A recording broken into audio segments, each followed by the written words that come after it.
participating remotely, all votes tonight will be by roll call. And let's take attendance to see who we have here today. Richard Birch. Present. I'm Todd Dwyer. Bob Pease. Present. Katie Childs. Present. Carl Luck. Present. Jack Rabbit. Present. And Ken Jones is not present. Ken Jones will be here in about 10 minutes. Great. Do we have any announcements from the commission? Done a lot of work this week with the people at the Massachusetts Regional Planning Commission, trying to get our trail map inventory up to date.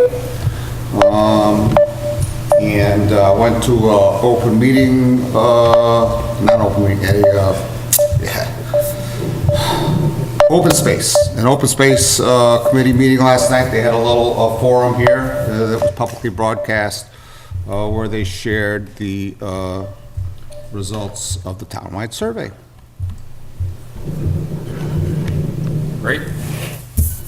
And by the way, the thing that was most needed on the survey was trail maps. While we're at it, I went down to MRPC this morning. Took a look at Bob's data with them to review the digitizing. They had some questions. I answered their questions. They were asking about the land swap piece. Yeah. So I informed them of the two different easements that were on the property. And from what they told me, which I thought was really cool, out of all the towns they had in the region, we submitted them the most information. So, I mean, it's a pat on the back to all the work that you did getting that trail data to them, because they were thrilled with all of it. They really, like, they were throwing it right onto their GIS maps, digitizing everything you sent them, they were able to convert right over. It was great watching them. Well, then the next step after that will be to take and develop trail maps for local use that are more detailed, smaller scale, and have a lot more information on them. Absolutely. And if you go to their website, their regional website, mrmapper.mrpc.org, it's a GIS application where you can find our digitized data that they have online. They showed that to me this morning. I went over it with Adam. He loved their ortho photo, the clarity on the ortho photos. He loved it. Well, the thing I'm really after, though, is to get the LiDAR 2-foot contours, because that will really help people when they're out in the woods, so I'm done. Good. Any other comments from the commission? Any comments from the public? We have no comments from the public. We're going to open our first hearing tonight. We have an appointment with Judith Smits for DP outreach on Solar and Wetland Protection Act regulations. I was going to mention if you did want to do another order, I don't mind waiting if you have. Are you going to be a long time? I mean, if there's some quick things you want to get people. We don't have a lot on the agenda tonight. All right, yeah, we can wait. Okay. And if you're good with waiting, then we'll open our first hearing. Just in case you lose your video feeds for your votes and stuff. That's fine. We put them on mute anyway. I'm just kidding. Pursuant to Mass General Law, Chapter 131, Section 40, as amended, in the Town of Lunenburg Wetlands Protection and Municipal Bylaws, a public meeting on a request for determination by David Ossoff for an addition within the buffer zone at 46 It's a notice of intent. Fire Road 12. Should be And as a correction, that's a meeting on a notice of intent. That's weird, because I corrected that too. That's weird, because I corrected that on the agenda. I don't know why it went back. Hi. Hi. Yep, it's gonna take me a minute to get myself up there, but I'm working. All right. Mr. Chairman, just as a point of order, was it advertised? It was advertised as a notice of intent. Hi, Hi, good evening. I'm Tim Boschman with Boschman Engineering, Yep. representing David. They've got their contractor. Great. Their contractor. Just want to pull some seats up forward so you don't have to stand. I actually do I'll need a stand. seat, I'm not supposed to be standing. All right. Can I have Matt, a are you taking this? progressive neurological disease? Okay? Yeah, no, it's not, especially when you have a spiral staircase and no way to get to your washer and dryer, okay? Get that with me. Just a second.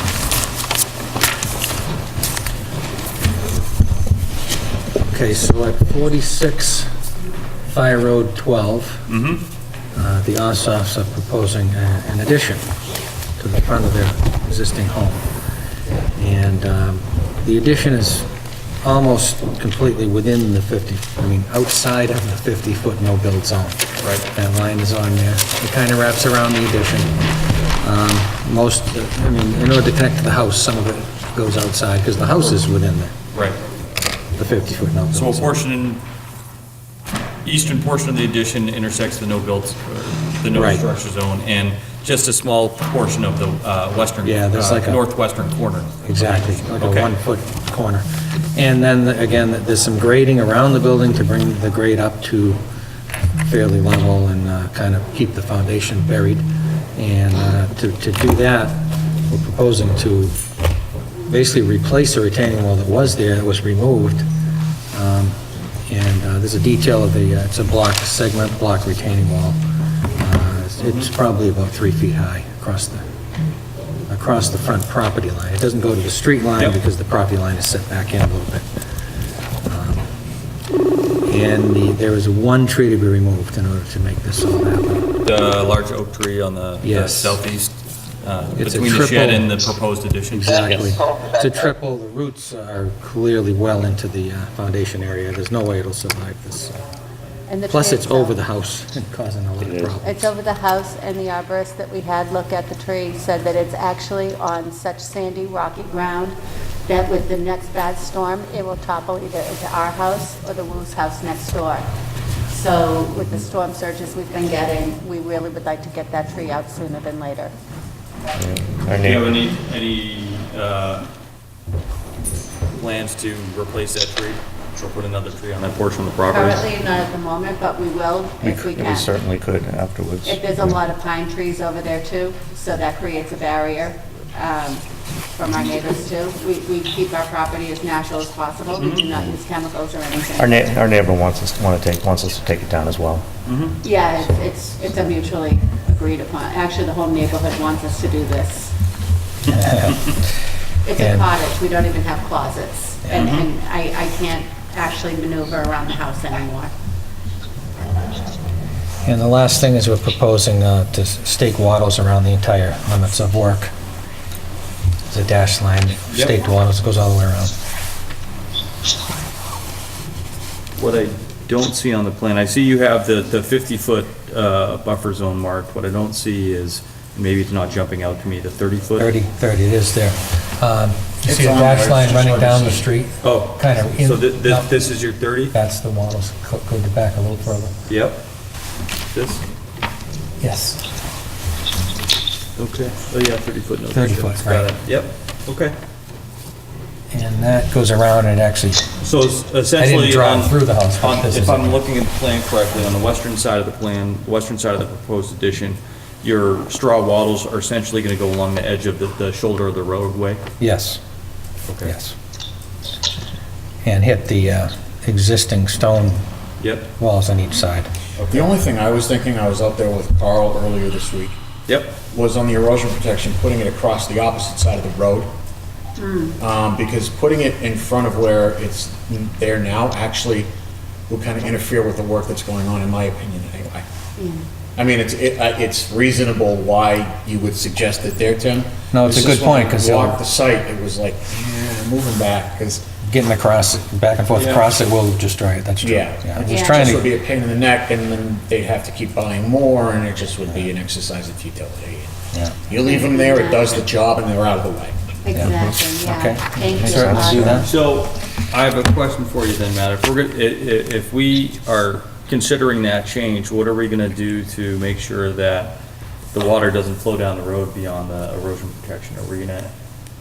It doesn't. From where we are. You're talking, don't I mean, know. Carl and I actually examined the contours out there too, because he was noticing that the 307 contour versus the 306 actually kind of bowls in that section right there. It goes 307 to 306 to 307 back down. That was the way I viewed it anyway. You could view it, I mean, it's very subtle, Yeah.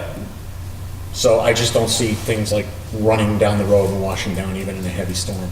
Definitely not. Just for the record, Commissioner Ken Jones came in, started the meeting. Any questions from commissioners?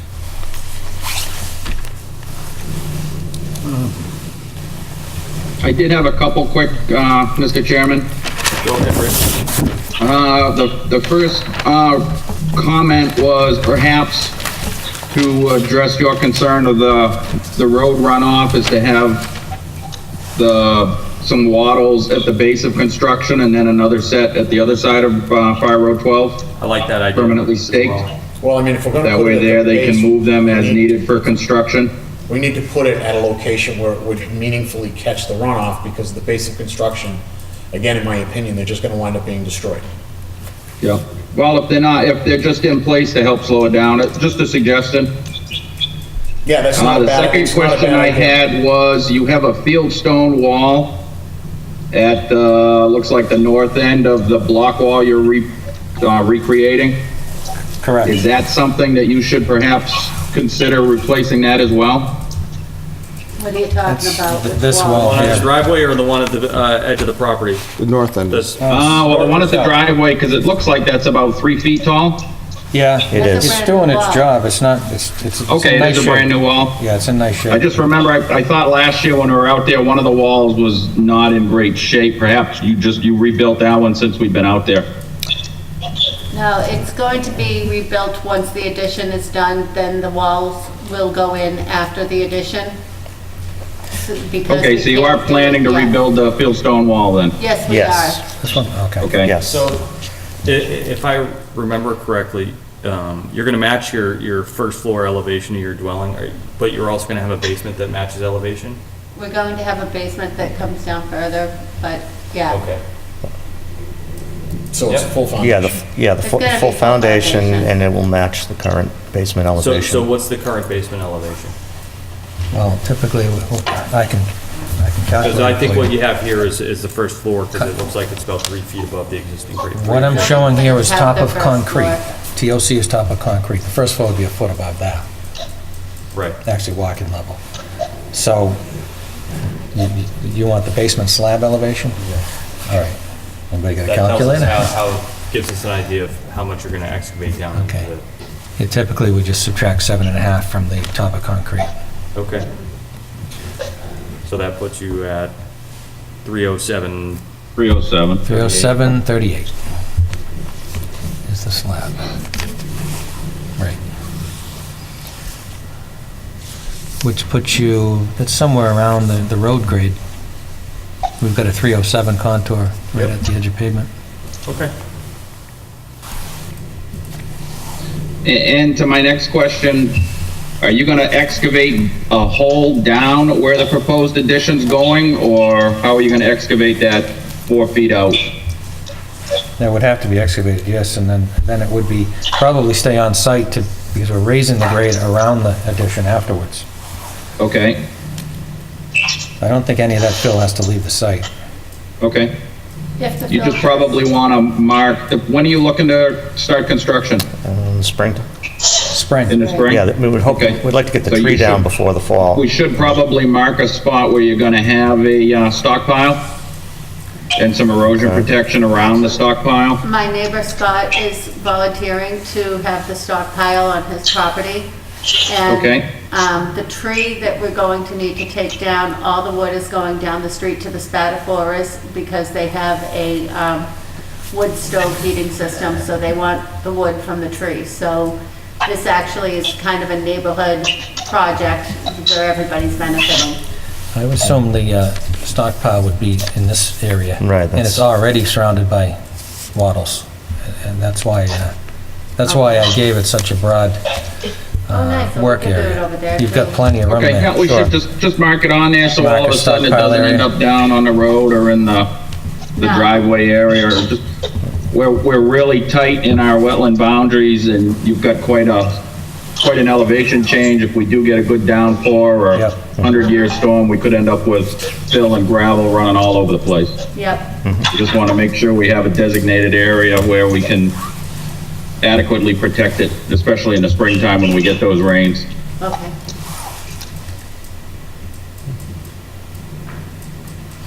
So, Mr. Chairman, just on that fill point, Yep. or not And the fill? only other suggestion I would have is a schedule as far as revegetating. So we're gonna dig, put the foundation in, grade and revegetate, Yeah. and stabilize the area. Absolutely. So That's just my to have whole that, thing is all a the schedule for garden. that in writing. Okay, We can do that. we certainly can do that. Okay, problem. yeah, again, we're at such a tight spot, I'd like to see it dug, the foundation put in, everything cleaned up, then we can start moving upwards. I just don't want to have half a cellar hole dug and have gravel laying around and it's not, stabilized going into the summertime and the fall. So you want to see it stabilized No. before they build the superstructure? Yes. Yeah, as soon as they're done excavating, we'd like to see it, because again, you do have some pretty good grades and That kinda work you for are you, Tom? really tight in there in the wetland boundary.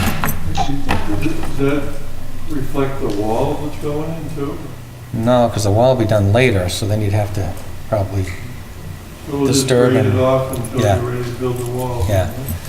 Well, I'm just thinking for access to build a house, I mean, I guess you We need access to maybe build a would come house. through. Yeah, you don't want to just destroy all what you've vegetated, so. Okay, So well, we that's, can't I'm really sure it's vegetate doable. it until the house is built because we don't know what we're building around.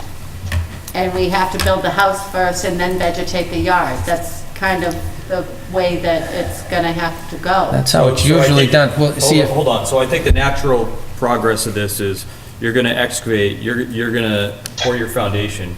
Once your foundation walls are poured, and you're up above the proposed ground surface, that's when you can backfill and then stabilize everything. yeah, Right. but what I was getting at is if you spread your loam and seed, you're working around the house, putting siding and roofing, staging, and it's just gonna make a real mess of all that loam. Usually you do that last, just so, it's impossible to work in Yeah. muddy loam. you know? I agree. So, I would say, well, maybe what we can say is once we roofed and sided, we could stabilize. You know, when the outside work is done. One thing that may answer some of our commissioners' questions would be if you had a construction schedule when you plan. So that way, if you had a large gap Yeah. in between when you're going to, when your foundation's poured and backfilled compared to, you know, when you're actually fully constructed and, Yeah. you know, we just want to have a sense that you're not going to have a long lag period that will open you up to, you know, potential runoff problems. Right, so that's why I'm discussing this, because I want to put the schedule on, and I want to make sure it makes sense. Yep. So I'm thinking if we put the, excavate and build the foundation, and then backfill, and then we frame the house, but once it's closed in with roofing and siding, then stabilize? There's still going to be another That 2 or 3 seems months worth of work reasonable on to the me. inside after you Yeah. secure the outside, right? Yeah, that seems reasonable. Yeah, Okay. thank you. All right, I just don't want to leave it undisturbed for Okay. too long. Absolutely. Get it moving as fast as we can, yep. No, we're nature folk ourselves, trust me. We're not gonna mess up our wonderland.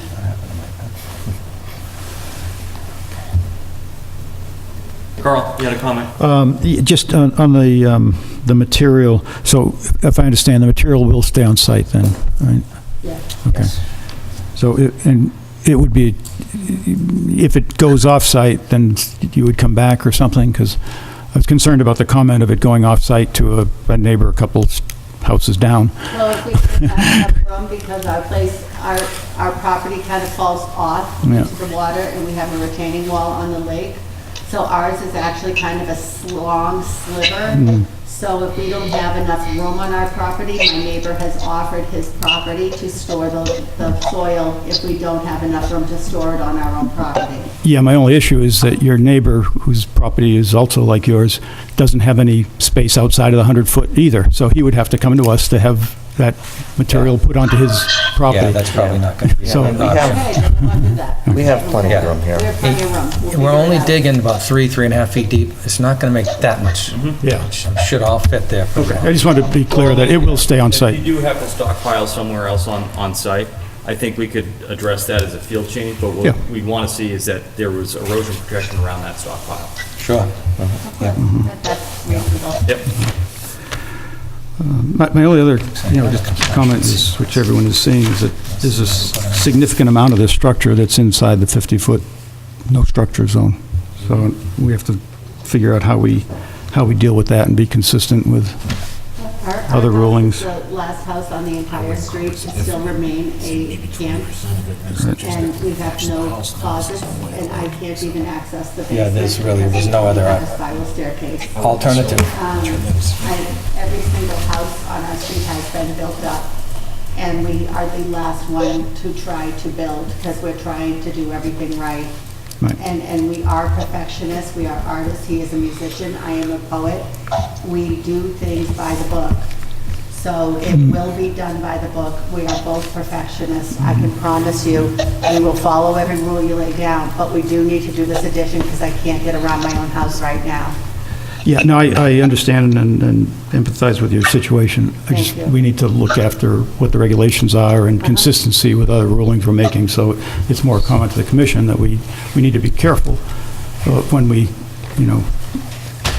step outside of a regulation, that we do it in such a way that it doesn't have other implications. So like parallel, the houses got built on Reservoir Road and now we have a brown bear in our neighborhood, like that kind of unexpected consequence.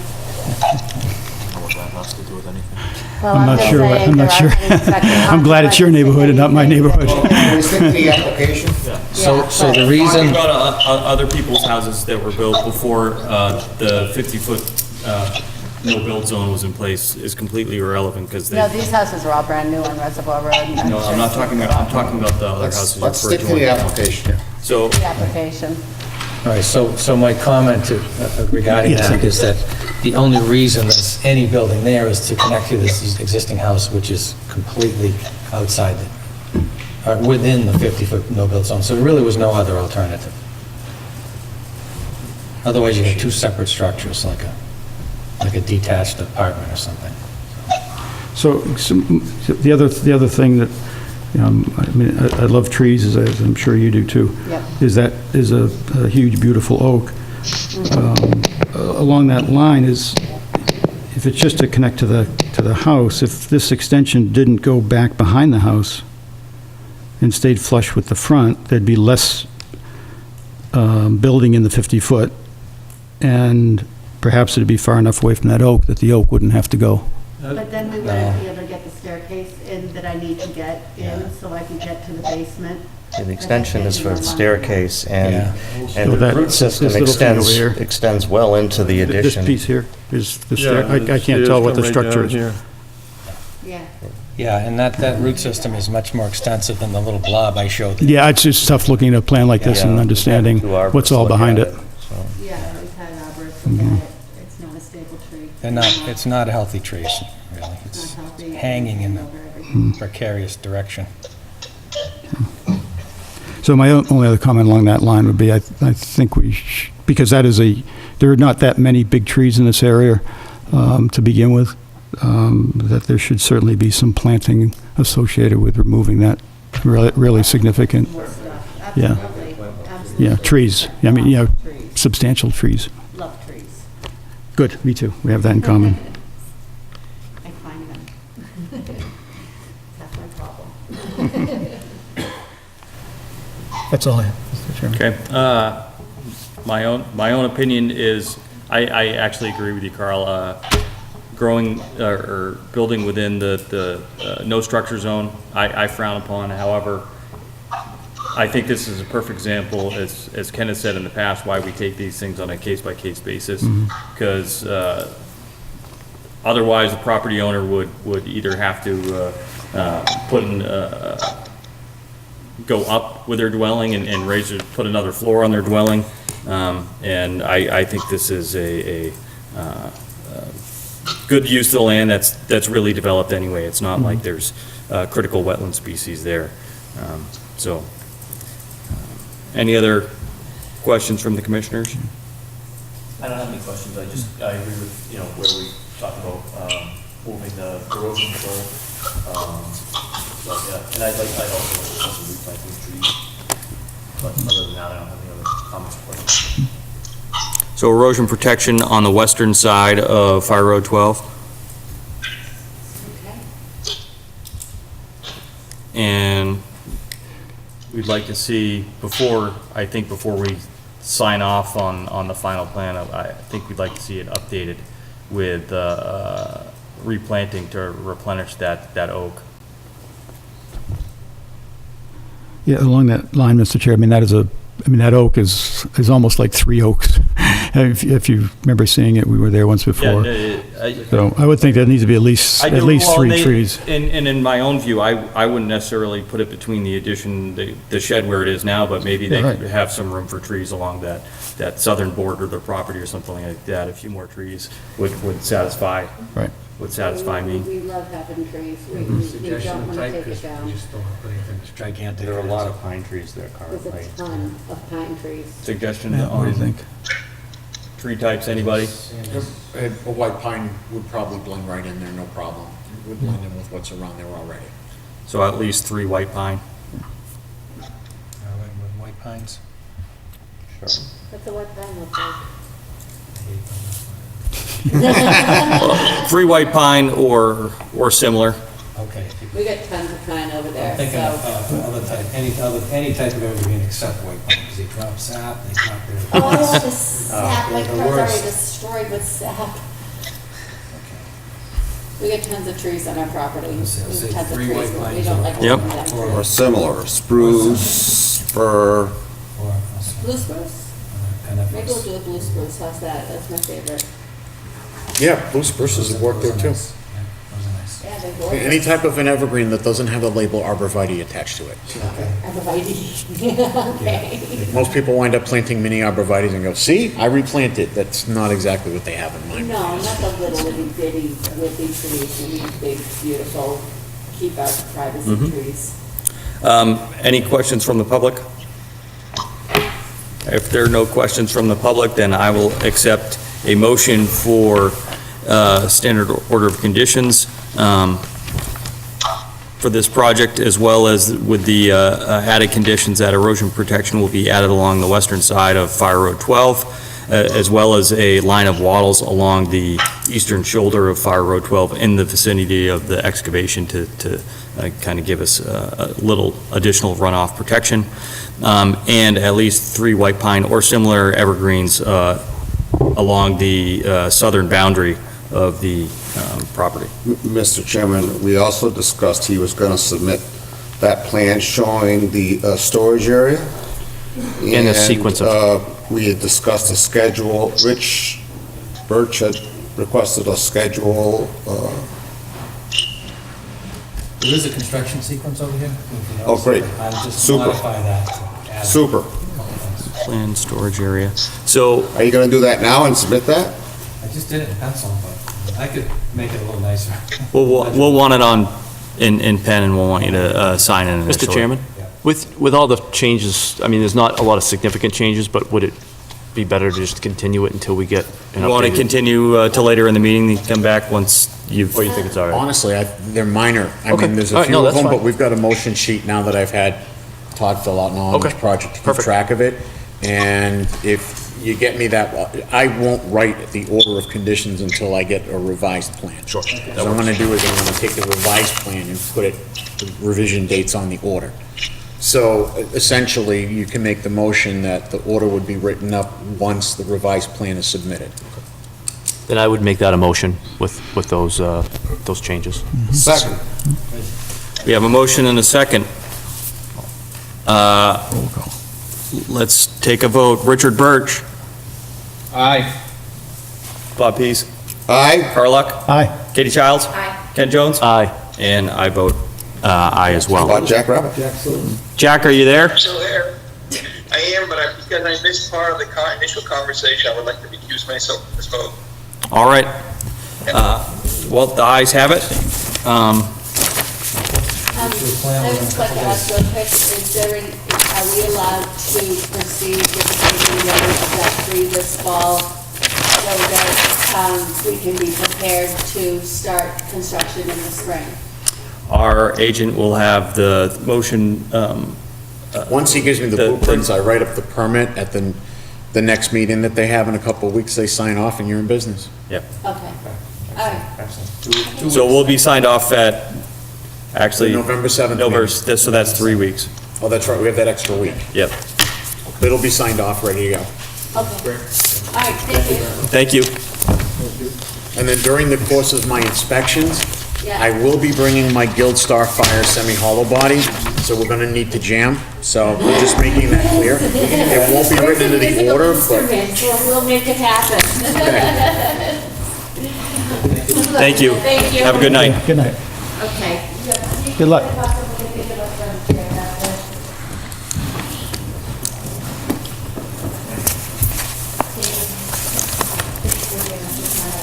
I'll just write the name of the applicant.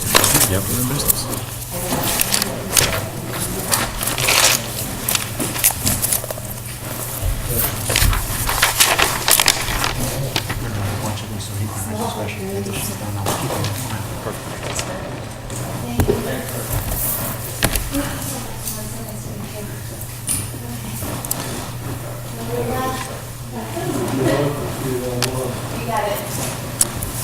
All right, we're going to open our second hearing pursuant to Mass General Law, Chapter 131, Section 40, as amended in the Town of Lunenburg Wetlands Protection and Municipal Bylaws, a continued public meeting on a notice of intent by the Hickory Hills Association for approval of a drawdown management plan. Mr. Chairman, Yes. Mr. Chairman, as in past experiences, I will continue to recuse myself because of my relationship with the group that developed the plan. And the fact that I'm a resident, I will continue to maintain my abutter rights to listen in, but I will not take active participation. And if Judy's there, tell Judy hi for me.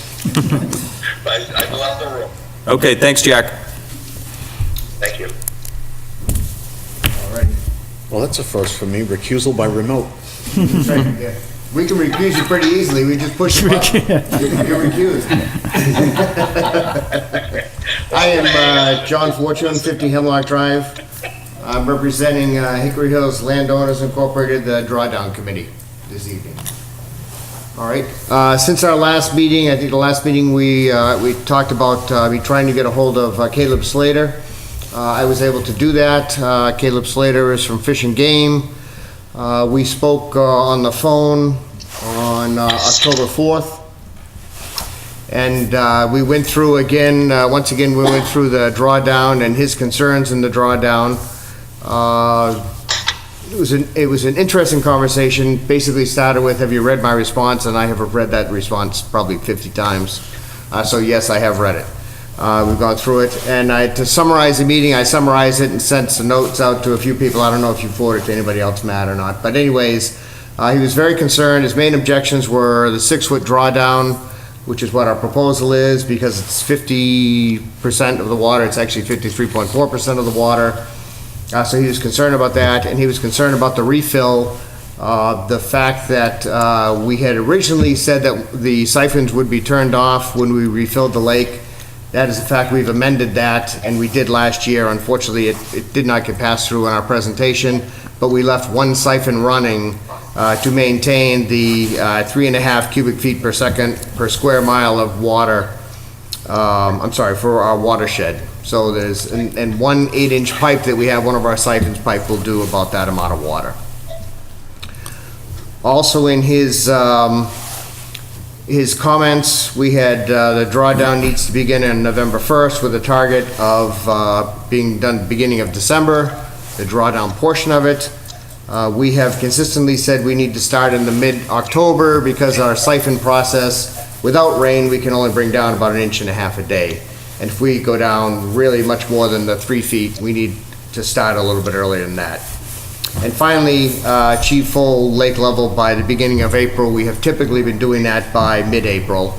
And for us to bring the water back up from a level greater than 3 feet, we think we'll need more time for that as well. So, tonight, what I'd like to do is talk about, all right, what can we do to get to a drawdown that might be greater than that, or where is kind of the committee sit on that? I think we're lucky maybe to have maybe some comments from Judy. I'm not sure if that's appropriate or not. She also has commented on this in the past, so if that makes sense. I'm not quite sure how to proceed from here. The last time I remember, there was going to be, and maybe I missed it, you were going to come back with all the stuff that you were going to monitor, Yep, and I have done that. And you did that, Yep. okay, other than that, I think we were just waiting for, the dialogue with Fish and Game. Yep. Did I miss anything? Nope. So I did come back with, and I spoke to Matt in detail with a map of the lake on where we would be taking measurements and what we would measure. I brought that back at one of the meetings as well, so that has come forward, and we have since purchased a nitrogen tester, the lake has, and there's a committee often working on doing the testing of the water. My proposal to them, and I'm not exactly sure what they are, but is to do it monthly, just like National River Watershed does, so do it starting in April, do it through October, and do the water testing monthly, during the summer months. And there is some discussion, and include, Little Hickory with that as well, so that all the water is monitored. And I remember, there was we said something, we asked you to work with our agent to develop like a draft for the order of conditions about what would be monitored. And I was wondering where we were on that, Mr. Agent. So we haven't gone any further with that, because I think we're waiting for the Caleb portion of this. We were still waiting. Okay. It took a while, there was a little lag time before Caleb responded, so. Now, from the impressions that you just, the comments that you just relayed from Mr. Slater, it sounds like Fish and Game is still not in favor of this plan. Fish and Game, according to Caleb Slater, is not in favor of any drawdown, period. And I asked him specifically that, because I said, we do a 3 foot, and he said if it was up to me, nobody would do any drawdowns. And he has he's working on something some data, I asked him if there was data, because I said, all the manuals, all the information we have suggest doing drawdowns for, wiping out invasive weeds, or, fanwood specifically is what we're after. And I asked him if he had new data that was, could be shed some light on that, and he did not. He said he is working with, and I can't remember exactly who it was, he's working with some college, they are working on some data. UMass. Was it UMass? And that it's at least 2 years out before he would have any data specifically on that. So, yes. I could for a second, Mr. Chair. Go ahead, Rich. I did contact Caleb after John had, just to get in writing that there had been a conversation and what the outcome was.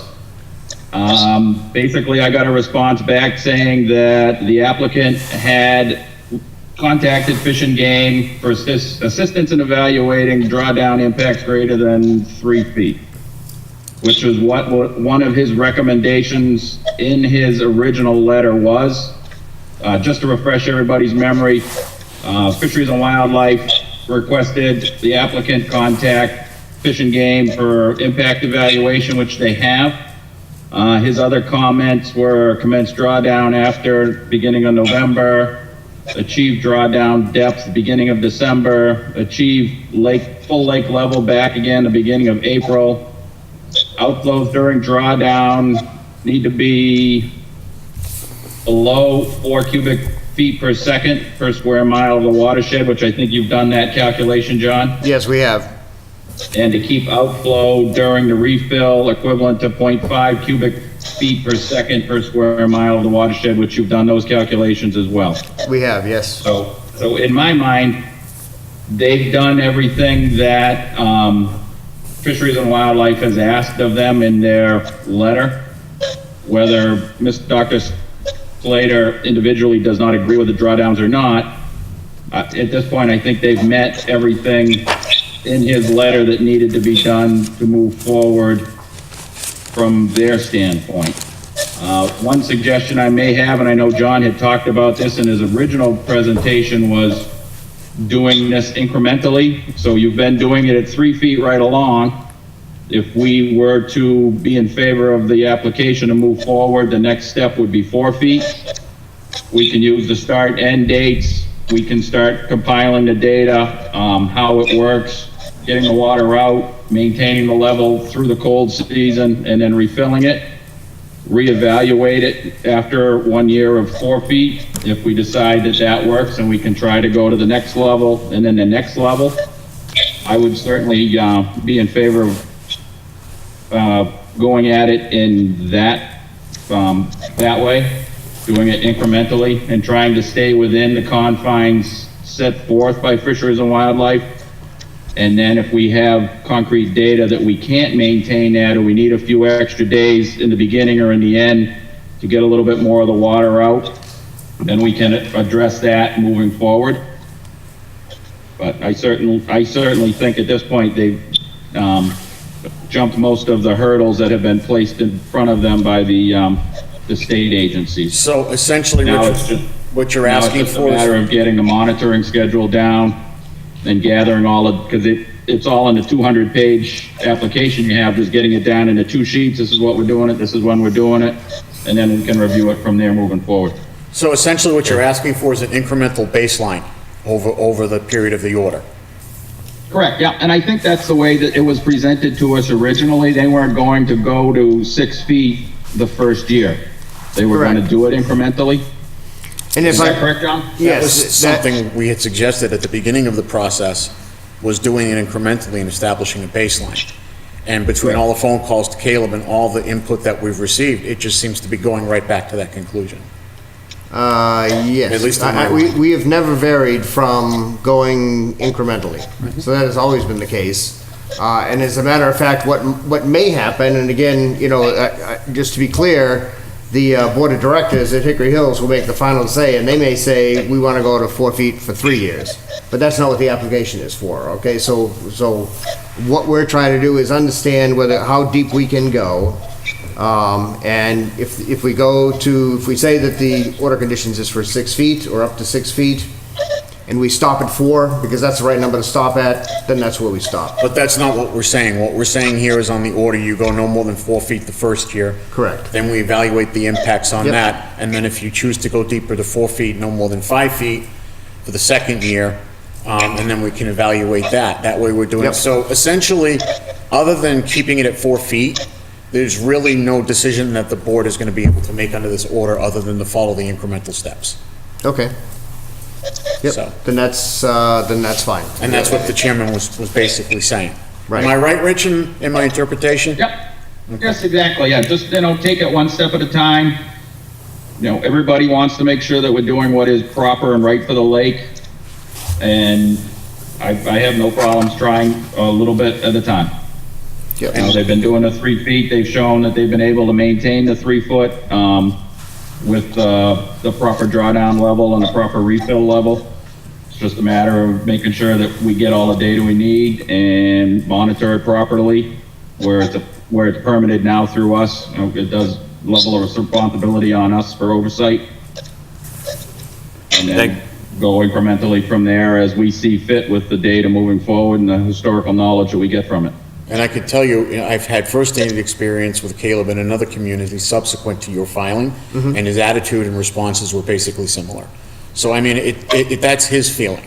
Yep. And that's how he applies it, which, is his prerogative. That's his prerogative, that's exactly right. And like I said, even during the call with him, is I'm trying to be educated, right? We've done a lot of research to get to where we are, and everything we said, including the other lakes that we've talked to who do drawdowns, are very much in favor of it.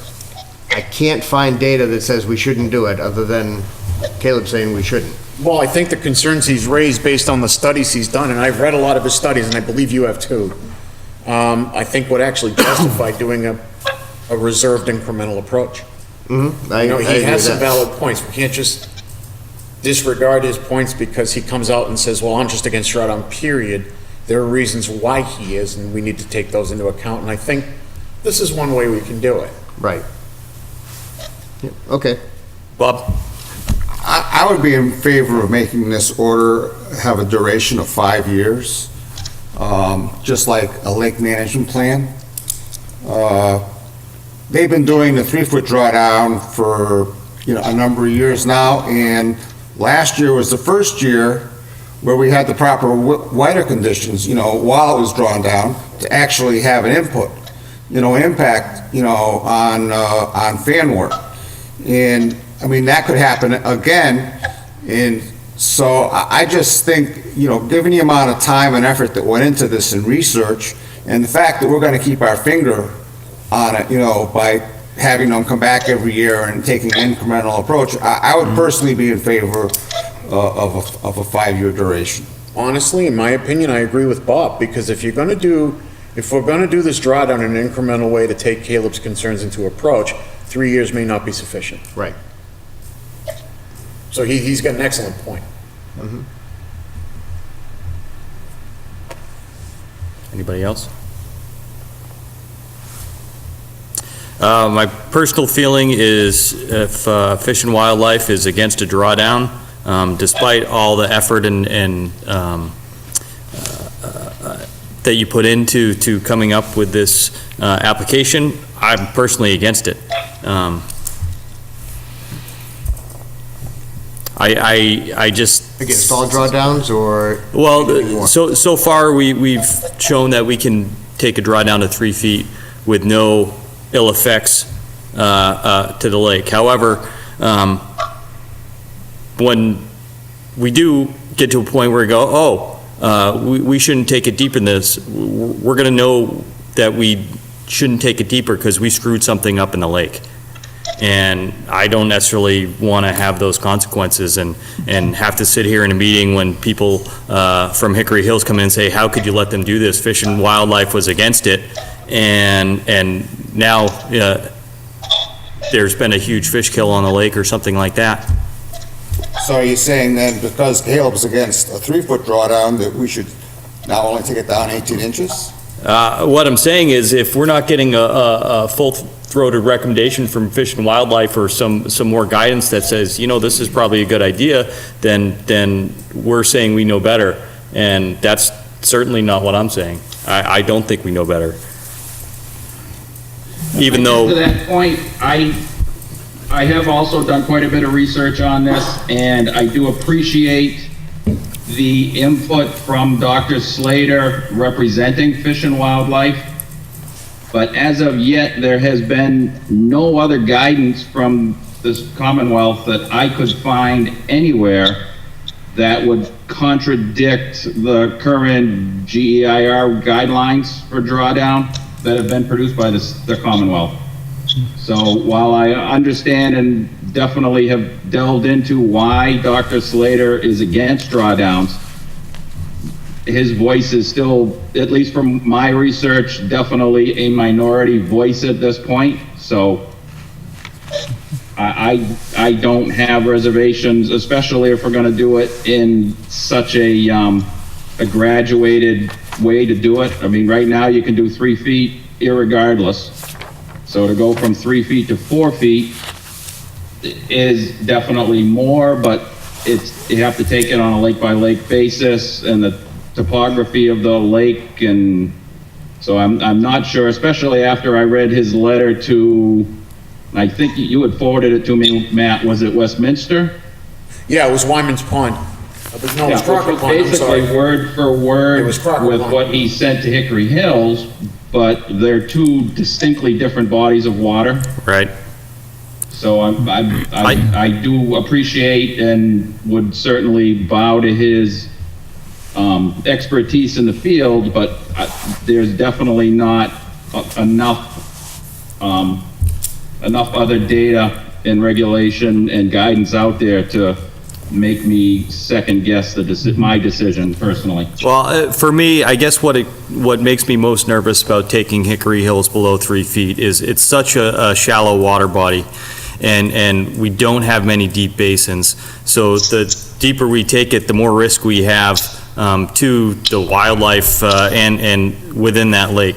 That's my own view. I mean, I do appreciate the incremental approach, and I think if it does get approved, that's absolutely the tack we should take. But personally, I'm not in favor of modifying their current drawdown plan. Mr. Chairman? Sorry. Just along that line, this lake is very similar in many ways to Lake Shirley. It's 350 acres, very similar size, very similar depth. They're both man-made. They both are averaging around 8 feet or so. Lake Shirley has like one deep hole. So in general, other than the watershed is the biggest difference, and the influence of that, these gentlemen have been very, very diligent in terms of tracking. And really about all that affects is the refill rate and the ability to drain it. But other than that, the lakes are very similar. Lake Shirley's been drawn down deep, like historically 8 feet up until probably 10 years ago, for over 60 years. And it's reasonably healthy. I give this group a lot of credit. They've been very, very rigorous, very thorough in their measurements and monitoring and calculations, much more so than Lake Shirley. So I think that if any place, especially with this approach of a year by year basis, I think we'll have the most insight here and the most data here that we'll have had anywhere. It'll be heads and shoulders above what we get on Lake Shirley. And there, to my knowledge, there's never been a correlation of any issues on Lake Shirley to the drawdown other than the reduction of fanwort. So it's been successful in that regard. So, I mean, I support this. I mean, Fish and Wildlife, we worked, and I worked because I was heavily involved in getting the permits back when, and with Fish and Wildlife, and met all their needs, and they had no concerns at that time about the depth of the drawdown. It was more the rate of the drawdown and the rate of the refills, and that's the same case here. And they're controlled a lot better here than we're able to quite frankly, because of the approach they're taking.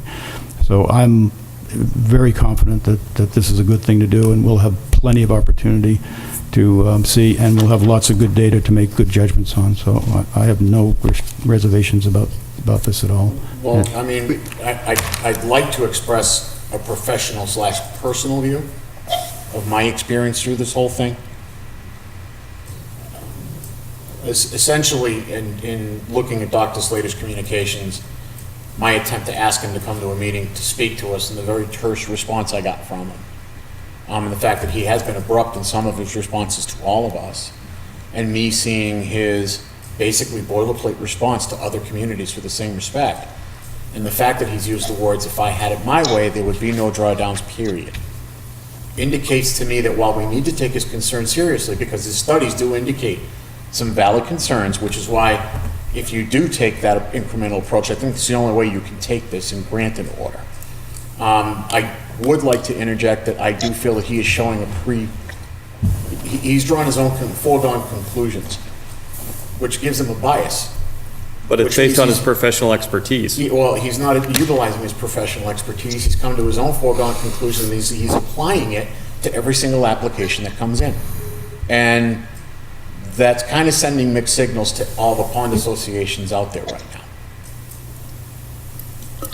You know, another more cautious approach that certainly some people have considered, and I have as well, is to go to 4 feet for multiple years. 3 years maybe. So maybe we go to 4 feet and we stay there for 3 years. It gives us 3 years worth of data, 3 years worth of look back, 3 years worth of opportunity for refills to happen or not happen, and we can watch fish kills or anything else that might happen in that time. So that is an even more cautious approach, and we'd certainly be willing to entertain that if people think that that's the right way to go. And from a cautious standpoint, that actually has a lot of validity to it. Again, like I said, I'm not trying to, my own personal view, I'm not dismissing the works Dr. Slater's done, because it's shown me a lot of things I hadn't considered in my own previous professional opinions. But at the same token, we just can't say no to drawdown, period, because we haven't been given a standard to go by. We're given somebody's foregone conclusion, we don't want drawdown. I don't want drawdown, period. Until those studies are adopted state level and we have regulations to more solidify them, drawdown is an approvable project, as long as you meet certain standards. And I think we really got to be, I've seen a lot of commissions, just somebody comes in, you have a lake company like Solitude comes in and says, yeah, we can do a 6-foot drawdown, it's not going to hurt this lake, and they say, okay, bang. I don't think any commission can take that approach anymore. I think the way we've been approaching it, multiple hearings, lots of considerations, lots of requests for input, a real good look at the dynamics of the lake, the fish population, the depth, how much removal of the water percentage we're doing, all of that, the stuff that Dr. Slater has pointed out needs to be taken into account. What I don't want to see being taken into account is a foregone conclusion. If I had it my way, I wouldn't do drawdowns. That's a strong statement, and it can be very influencing. And that bothers me a little bit. And that's all I'm trying to say. And one other way to Hold look on, at Rich. it from a conservative standpoint is not necessarily a 4-foot drawdown for 3 years. Perhaps it would be a 4-foot drawdown for a year or two and then 0 drawdown. I know, and of course the study at this point is about 35 or 38 years old from Lake Shirley. That was the way that their drawdown was recommended initially, was 3 years of incremental drawdown followed by no drawdown. So in reading Dr. Slater's prescribed research, a lot of his concerns were with erosion and microbial action and uncovering of the lake bed. So to maybe take some of his concerns more seriously, it may be something that we try a drawdown of 4 feet for a couple years and then have a fallow year and gather data from that year as well. I think maybe a little bit different way of looking at his views of no drawdown rather than just keep going at 4 and 4 and 4. That's kind of what I was saying. We need to be very conservative in how we do it. Like I said, I don't want to be dismissive of his concerns because he's got some valid ones. We need to incorporate them. Yep. Bob?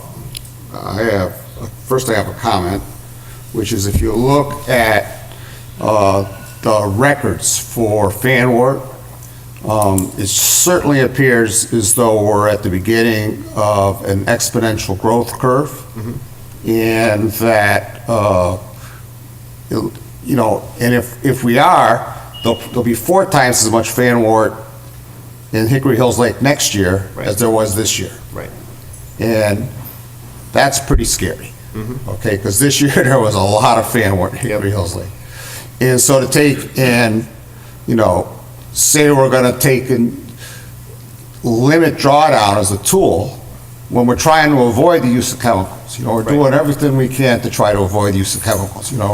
We're paying paying $5,000 a week, to AB Aquatics to come in and suck it out mechanically. So that's my comment. But after that, I'd like to make a motion that we continue this hearing till the next week, till the next meeting, with direction to our agent to work with the applicant to draft an order of conditions. I would second that motion. Motion and second. Any comment from the public? Have to have the I agreement. did have one quick comment on Bob's concerns on the fan wart. And unfortunately, even at the maximum drawdown level, more than 50% of Hickory Hills will still be underwater. So unfortunately, fan wart will be a rapidly and continuing problem in this lake for the foreseeable future. Forever, yep. Right. Forever. Yep. So, and unfortunately, it's not necessarily a good thing or a bad thing. It's not living there. Of course, I don't have the benefits of having to deal with fan wart every day, but sometimes we get involved as humans and we're doing it for our own personal enjoyment, which sometimes may not be to the benefits long-term of the environment. So, but it's definitely a tool that right now is permittable, as Matt said, and has been shown to work. So I think it's something we should certainly be entertaining and moving forward with. Thanks, Rich. Any comments from the public? Say something. Yes.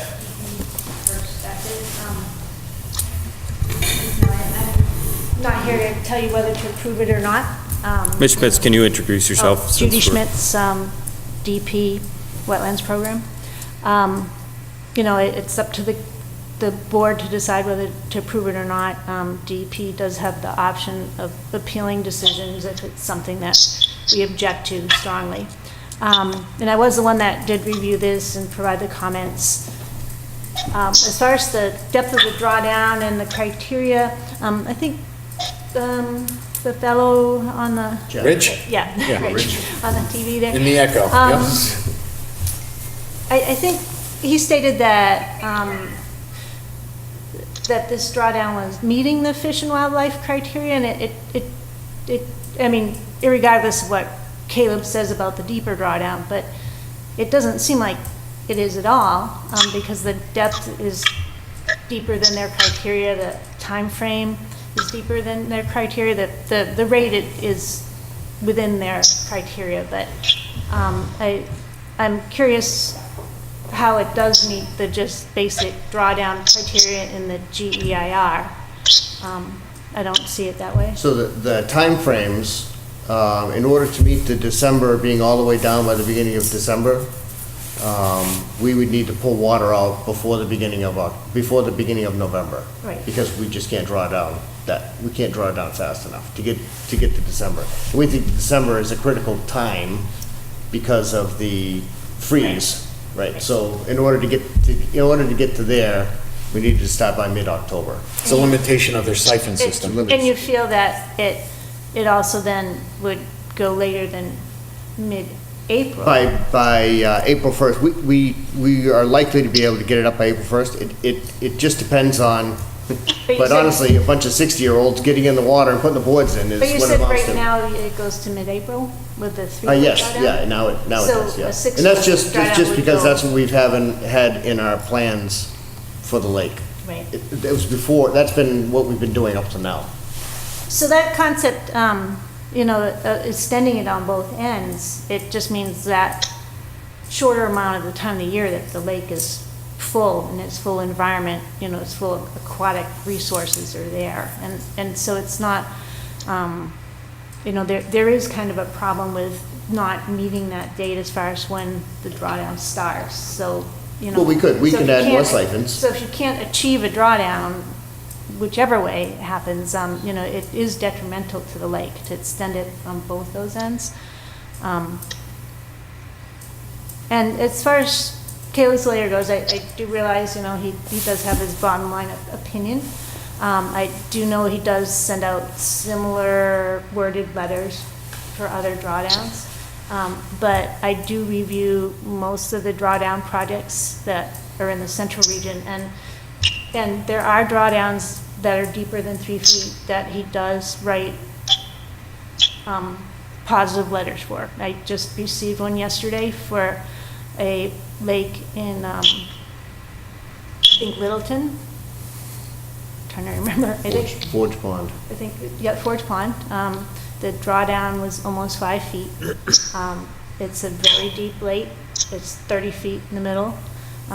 When you look at the drawdown map, even with the 4.8 foot drawdown, there's just only a tiny rim around the lake that is going to be exposed for pond bottom. So they're drawing down the depth. They're going to be able to achieve, the weed control, but they're not exposing vast amounts of pond bottom where you're losing the microbial community, the aquatic community that's in the soils. Basically, if you're freezing the entire bottom of a large part of the lake, it's sterile when it refills, and you kind of lost the base of your food chain because all those little tiny things are eaten by little bigger things, and it works its whole way up.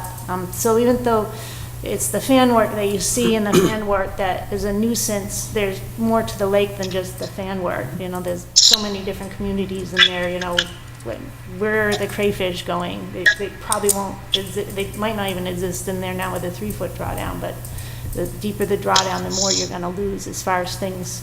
So if you do you're on a lake and you do a deeper drawdown and you're exposing more of that bottom, and you're killing a lot of those weeds, if those weeds aren't taken out and then as the lake refills, does that cause, as that material decays, does it cause issues with the water quality? It probably doesn't have a huge impact. Most of the weeds are a huge percent water. So the nutrients would go back into the soil. But you're killing their, you know, they have to kind of start all over again as far as repopulating a certain area. So you're setting them back. The weeds, say, disintegrating themselves isn't necessarily gonna change the water quality fast. But, you know, there are some examples of ponds that have had larger drawdowns that, you know, we had noticed severe problems with. Indian Lake in Worcester has a very deep drawdown, and it had cyanobacteria the entire summer. You know, was it caused by the drawdown or something else? It could have been of something else, but, you know, it does make you think. Lake Shirley has had problems. You know, they have applications for herbicides and Absolutely. things, but all these lakes, you know. Judy, the thing I was saying about Dr. Slater's work wasn't so much that, you know, and I kept saying this, I'm not trying to dismiss his studies and his work and a lot of his opinions, because again, it's made me look at drawdowns in ways I haven't in the past, and that's a positive thing. It just gets me a little bit concerned that he's sending these mixed messages to everybody.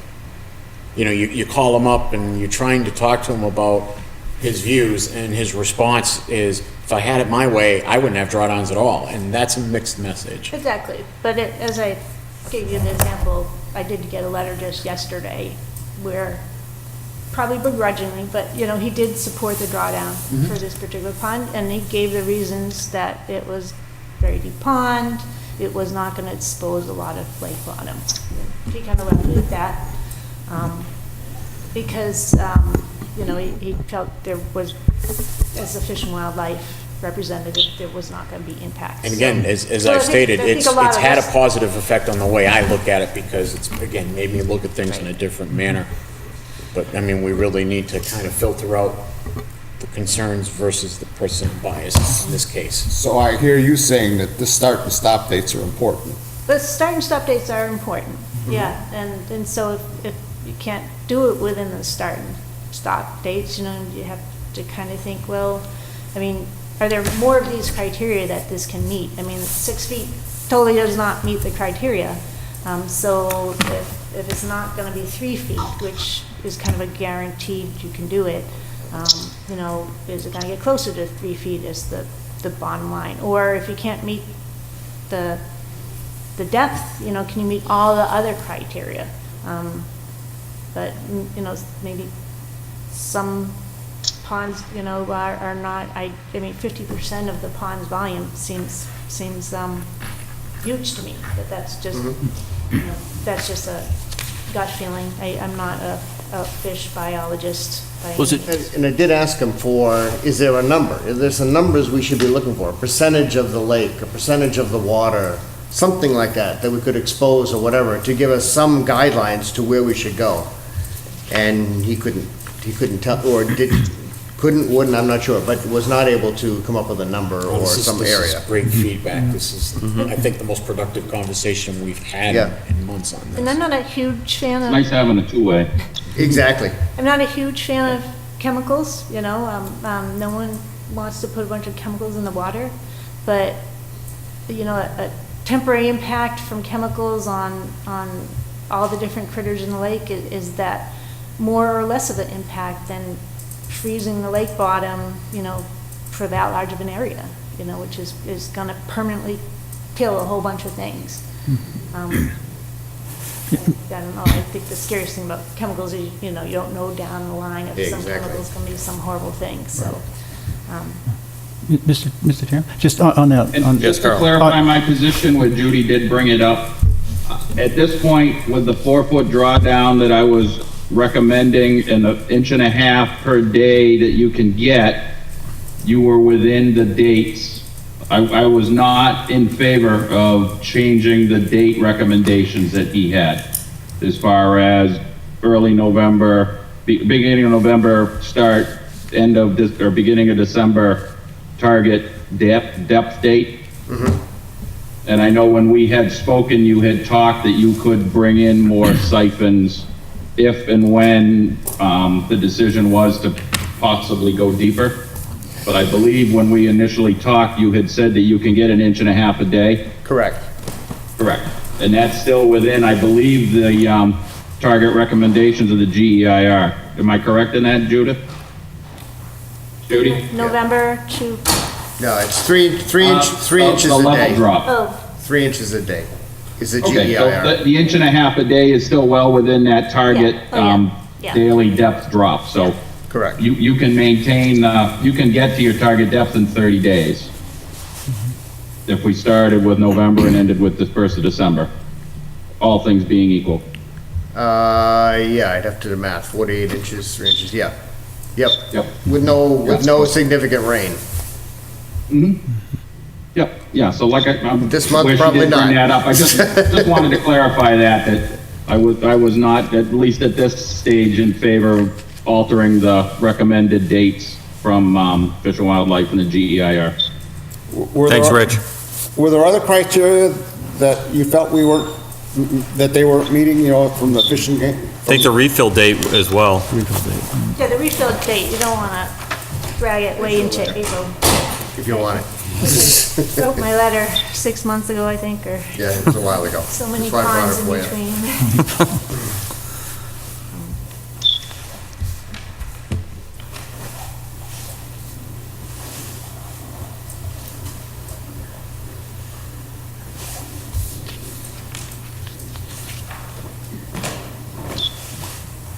Yeah, it was the dates and the depth. The depth was honestly what alarmed me the most for this particular project, because it is a shallower pond than many. So just to give you an idea, the surface area that we're exposing at 3 feet is 32 acres around the edge. So we're exposing 32 acres of the 320 acres, so approximately 10%. At 4 feet, we'd expose about 47 acres, so a little more than a third. If we go to as much as 6 feet, that would be 76 acres of the 318 acres. And what's the percentage of water volume out at 3 feet? Percentage of volume at 3 feet is 28%, so a little over a quarter. At 4 feet is about 36% of the So water. taking it to 6 generally doubles the amount of water It that gets to about 53%. Yeah. And is it the exposed base, or is it the water volume? I'm not. The exposed base is, if it's 3 feet, you're 76 over 350, so Yeah. that's roughly I thought that was- 20% of Yeah, the. I thought that was the more important thing, was what gets exposed Well, versus how I much mean, the volume of water. Both combined, because if you only have 50% of the water left, you have all those animals all crowding in, there's less oxygen, there's less space, there's less food sources, so, both are Yeah, certainly okay. important. But it's also winter, though, isn't it? Doesn't all that stuff slow down in the winter? It does, but you have half the resources. Yeah. Yeah. And where they are in is shallower, so not only that, but, if you get a thick ice or something, then they're even squished even into a tinier area. If you have what's your maximum depth, 12 feet in that pond? In that lake? No, 19. Okay. So you will have. Average is about 10. Average is 10. Yeah, so part of that, with ice, you're gonna lose as well, if you have a, 2-foot ice here. Mr. Chairman, I'd just like to go back, just in case Yes, Carl. anybody else that might be watching this is either misunderstood or understood what Judy said regarding Lake Shirley. And, one of the things I give the Hickory Hills the most credit for is the amount of effort, and this is small compared to the rest of the effort they put into trying to manage without chemicals. And you made the comment earlier that Lake Shirley has had problems in cyanobacteria, which is absolutely true. And I didn't know if you're meant to imply that could be a drawdown, or because the problems with algae that Lake Shirley has had have been primarily since we started chemical treating. prior to that, the 50-odd years before that, that I'm well aware of, there was maybe 1 or 2 algae blooms. Now that with the chemical treatment, and there is so little vegetation in the lake, there's a tremendous amount of algae, and every year there's a risk of algae blooms. So I just want to make sure that, make sure if I understood, if you were making a correlation to draw down with the cyanobacteria, or if that was just coincidental, because I could just hear us, somebody out in the world come back and say, the DEP said that the drawdown is causing cyanobacteria. So I just wanted to clarify. I wasn't fine that causes cyanobacteria, but, any kind of algae bloom can happen when there is an imbalance in the lake. And yes, chemical treatments can certainly cause that, but, I feel that deep drawdowns can certainly cause that too. Yeah, okay, understood. Yeah. Okay, good, thank you. Just want to be clear. And I was mostly referring to Indian Lake with the cyanobacteria. I do know Lake Shirley has had. We've had a couple serious blooms. Well, and Carl, I think if I'm not mistaken, that some of the blooms in Lake Shirley also have contributed to some of the sources coming into the lake as well, and what is actually causing it, whether it's a combination of everything. It's a little bit of drawdown, it's a little bit of chemical treatment, it's a little bit of chemicals coming from the sources that fill the lake. It can be, a combination of all these things, I think. Yeah, but in the last 10 years, there's probably been 8 algae blooms, and in the prior 50 years, there's probably 3. And how many years have we had a drawdown? 50, 60 years. In the last 8 years, we've had a drawdown every year, so trying to say that it's not the draw. No, I'm not saying that it's not the draw, I'm just saying that prior to that, there were very few algae blooms. The biggest difference now is that there's very little vegetation in the lake. Right, we've managed with the chemicals to essentially wipe out vegetation in the lake. That, to me, is the biggest change from the 60 years, is the lack of vegetation. Wasn't there a catastrophic algae bloom in '07? That was one of the 2 that I'm referring to in the prior 60 years. Right, so most of the problems that we've had have followed that catastrophic. Well, what followed the catastrophic was the year after we started treating. Right, so it seems that in Lake Shirley at least, it's never quite regained its balance from where it was in the previous 60 years. Yes. It was put out of balance, and it's being maintained out of balance. I think that's probably a pretty fair characterization.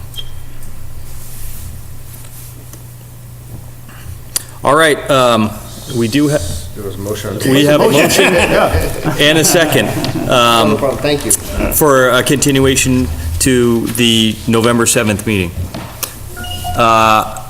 Let's take a roll call vote. Richard Birch? Aye. Bob Pease? Aye. Carl Luck? Aye. Aye. Katie Childs? Ken Jones? Aye. And I vote aye as well. Thank you, Mr. Fortune. All right, thank you. Have a wonderful night. Good, because I didn't want to get out of coming back here, seeing you people on a Wednesday night. Love it. Oh, I'm telling you. Thank you. Listen, if we gotta suffer, we're taking you with us. All right. 611 Reservoir Road.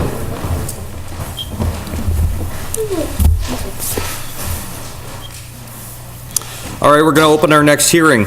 Pursuant to Mass General Law, Chapter 131, Section 40, as amended in the Town of Lunenburg Wetlands Protection and Municipal Bylaws, a public meeting on a continued notice of intent by Michael Gormley for the restoration of shoreline at 611 Reservoir Road.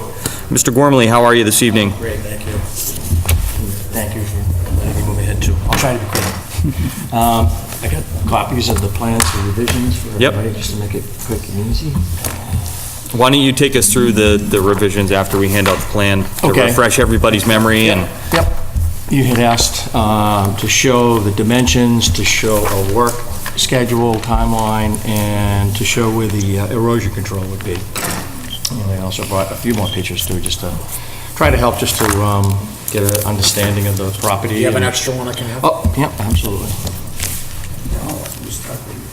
Oh, there we go. So the plan that Whitman Bingham had done up, they did a revision on that to show the straw wattles, as they're called, I guess, to show the erosion control, so those will all be in place there. So I have that down on one of the pages. The next page is the dimensions I had done, and that is exacting to what is existing with the timber wall that's there. I took some line measurements from the house, from the foundation of the house, and outwards as well, to, have that down as a plan and, accurate right up to the whatever of an inch that I was able to pull on there and, to see what's existing.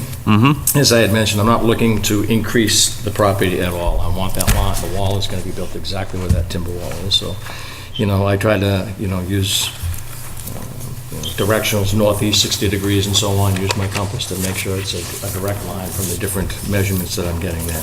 So hopefully that gives you a better idea of what the actual dimensions were.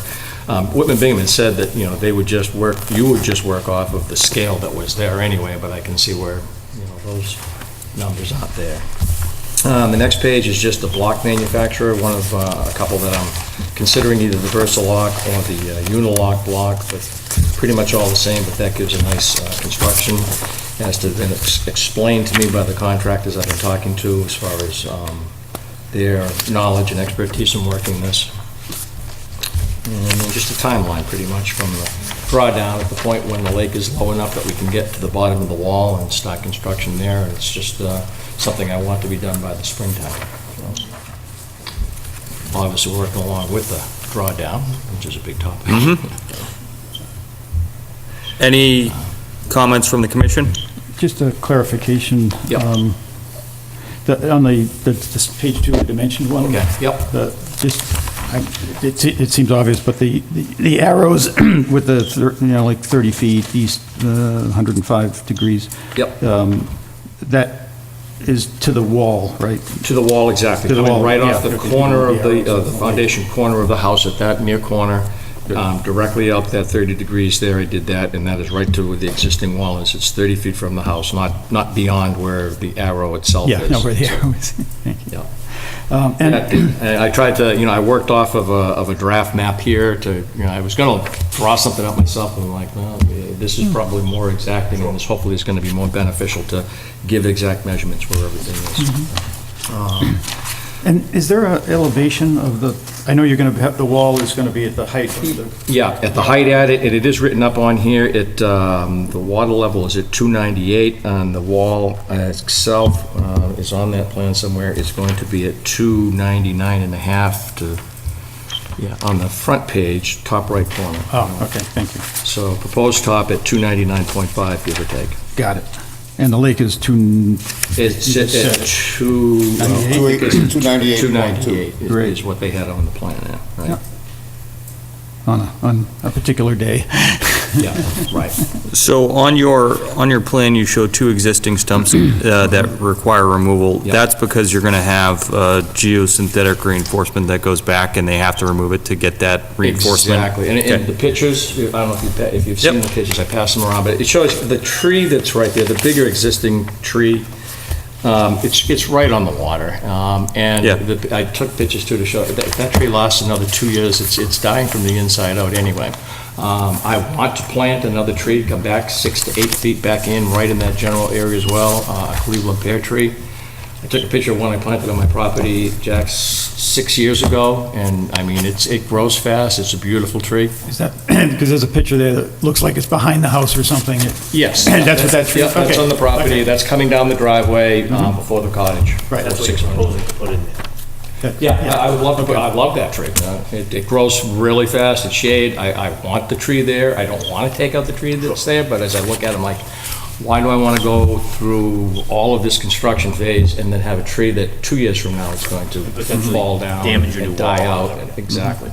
It'll look so much cleaner, with that shrub. The other one, tree that's listed, it's a 2-year-old sapling that just, I let it kind of grow. I mean, I would have pulled it out as a weed, but it's been helping with the retention of the soil that's there as well. It's that wall that's just been, for the last 4 years or more, deteriorating, so. So on your cross-section of your typical wall cross-section that was provided by Versalock, they don't give a proposed length of the reinforcement.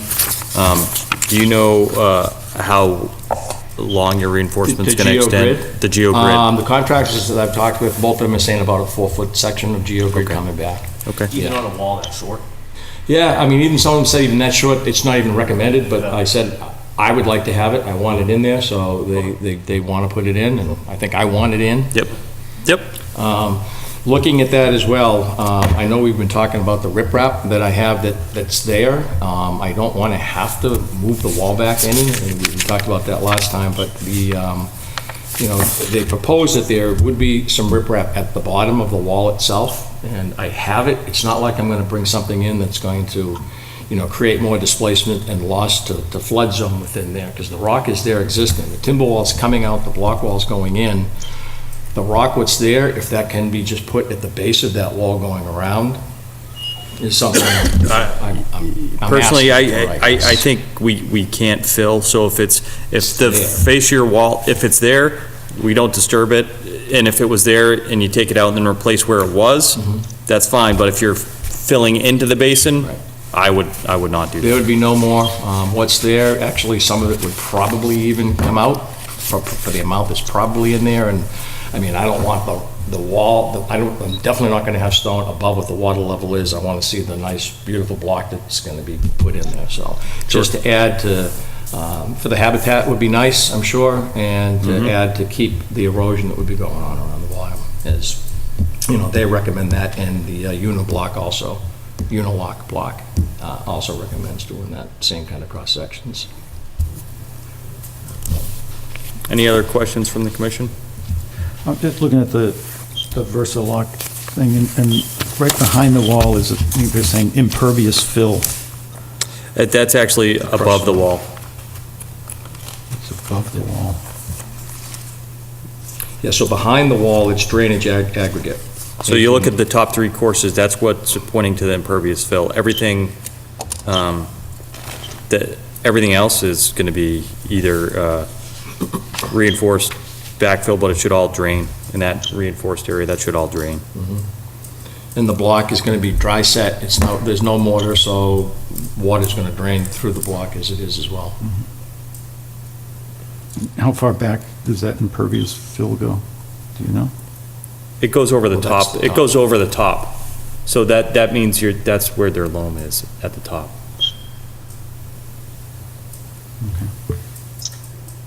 I'm not following you. Me either. Behind. Behind the wall.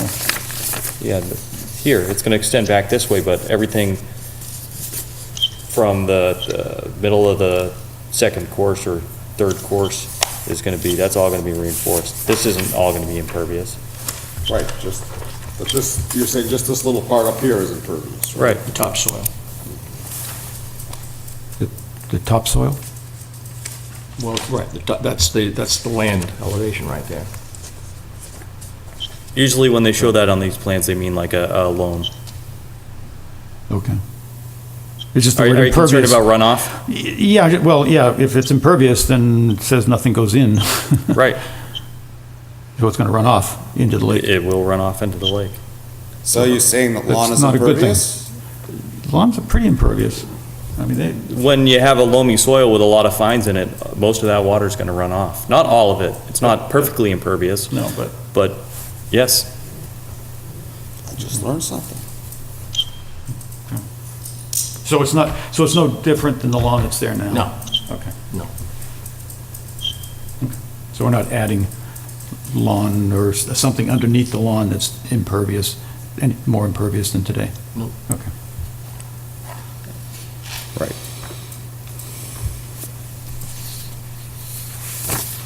Any other questions from the commissioners? I just happened to notice on the new plan, we have a sand area, but on the original plan presented with the application, we did not. And unfortunately, I have not walked out on site. That's the existing sand area, correct? That's existing, and, there's a picture there too, because those timbers will be coming out on the back side of that, so from the water line of the wall back, that's a 10-foot section. I didn't actually put that measurement in there, I had meant to. But that's a sitting area right there, that was a sandy area. It's not sand going down into the lake, it went up to the timber wall. Right. So that was, it was just made for a nice sand area to sit. Whether I do that or not, I put it in because it's existing, and I'm not sure if I want to do that again, but I figured if I didn't put it in the plan, and we didn't talk about it and address it, then I definitely am not gonna go and do it again. So I figured I would have that put in there because it is existing, and it's a question of, do I want to actually, do a little block knee wall where this back timber is, and then just have the beach sand there again as well to be able to have a sitting area. Yeah, the only thing I would suggest is it either be level or slightly pitched away from the lake. So that the sand is not running into the lake. Correct, yeah. For sure. Yeah, and it wouldn't be up to the height of the cap of the wall, it would still be down below that, there would easily be 6 inches or more to the top. I wouldn't have sand right up to the top of the cap of the lake. Yeah, If I did that just area. mark on, if you do it, maybe we'll just put it in the order of conditions, just to have it pitched back away from the lake a bit. Yep. Just add a little water storage if we do get a good hard rain, so the sand doesn't erode out. Right. No, that was pretty much everything that we were looking for from my point of view, personally. All right, if we have no other questions from the commissioners, do we have any questions or comments from the public? Then I will accept a motion for a standard order of conditions with the one stipulation that if the sand area is installed, it will be below the bottom of the cap of the proposed wall with a slight pitch back away from the lake. So move it. Second. A motion and a second. Roll call vote. Richard Birch. Aye. Bob Pease. Aye. Carl Luck. Aye. Katie Childs. Ken Jones. Aye. Jack Rabbit. Aye. And I vote aye as well. All right. Right. Thanks, sir. Have fun. The next thing is, what do I get something? I'll write up the order that they just approved. Okay. And it'll be signed in 2 weeks. Excellent. Thank you so much, gentlemen. No, I got to sign it. And I got a couple of those. Thank you so much. You don't have to worry about mailing your revised to DEP, I just gave it to her. Okay. So. All right. Thank you. All right, and that brings us back to our appointment. Ms. Schmitz?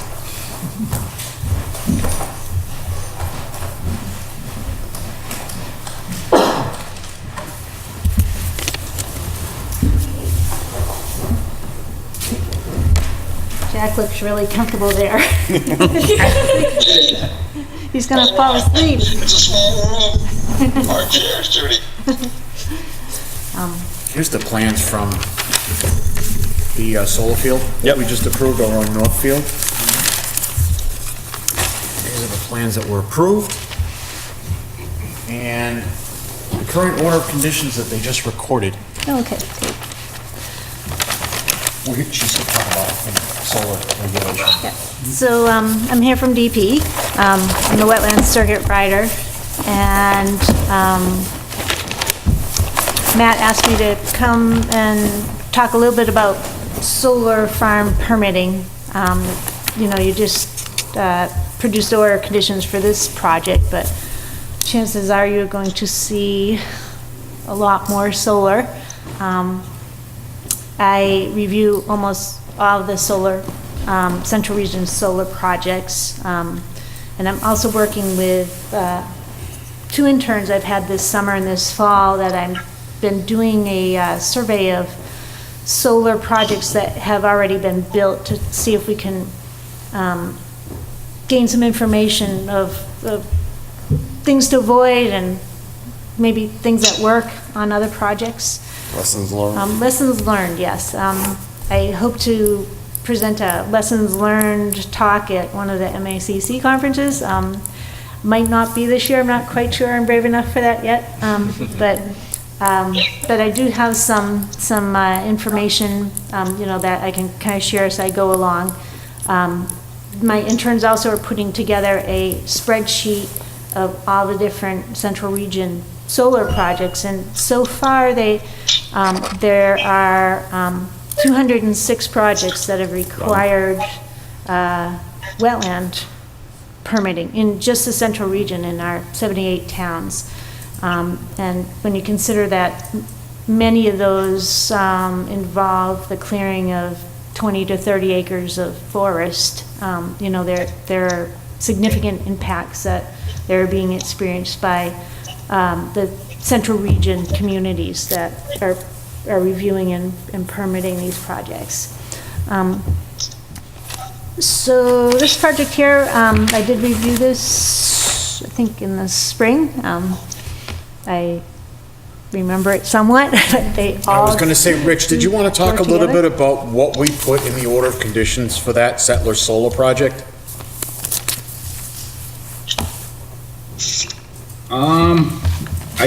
I don't have the order right in front of me for the specifics, Matt. If you had it, you could bring it up. I know we had done. Well, Judy has a copy of the order in front of her. I was just, there was certain concerns that we took into account. The type of cover they were going to use, the cold water fishery, the pollinator habitat, pushing the project back from the river. I mean, those are the types of things I'm talking about. The idea that the angle of the solar to the slope made a difference. Yep. Rich brought that up, I remember. Well, I know some of the questions that we had the reviewing engineer take a look at were the runoff from the panels, concentrating the rainwater into almost like a downhill trough, which they came back and didn't have any, at least his data didn't show any adverse effects from that. Adding the impervious surface, he did say that they had figures in place for disconnected impervious surface, and that's how they were viewing it. I know some of the other questions we had were mowing. I know the planning board was looking into trying to mow this on a regular basis to keep it lawn-like as opposed to a meadow or a field, which we had environmental concerns as far as the wildlife that would be living in a meadow, a growing meadow, rather than a cut lawn type scenario. We also did put in pollinator habitat. We required that in certain areas. We required them to leave all the stumps for anything cut inside the 100-foot buffer or the 200-foot riverfront, so that they would have growth back from the base and still have the active roots and not have that all disturbed and taken out. So those are some of the things I know we looked at within our jurisdiction. Because we were looking for not only the establishment of the pollinator habitat, but some type of regeneration. Right. And those are all the types of things that, at least I try to encourage commissions to consider. A lot of times we see these applications come in and the solar developers do want to have it as a small lawn habitat, because then they won't have to mow it as much. They initially usually propose the I can't because he won't hear.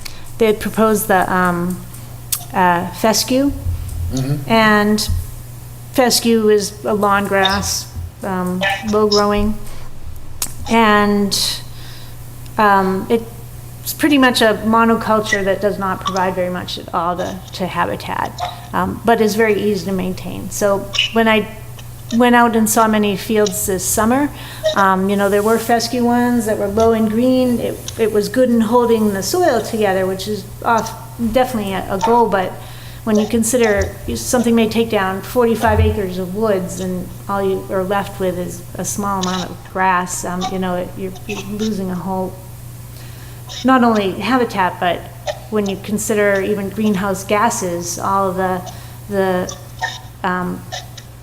evapotranspiration and oxygen producing that a forest produce, the more vegetation the thicker vegetation you can get under there, the better. I did see kind of a hopeful planting seeding scenario in Spencer.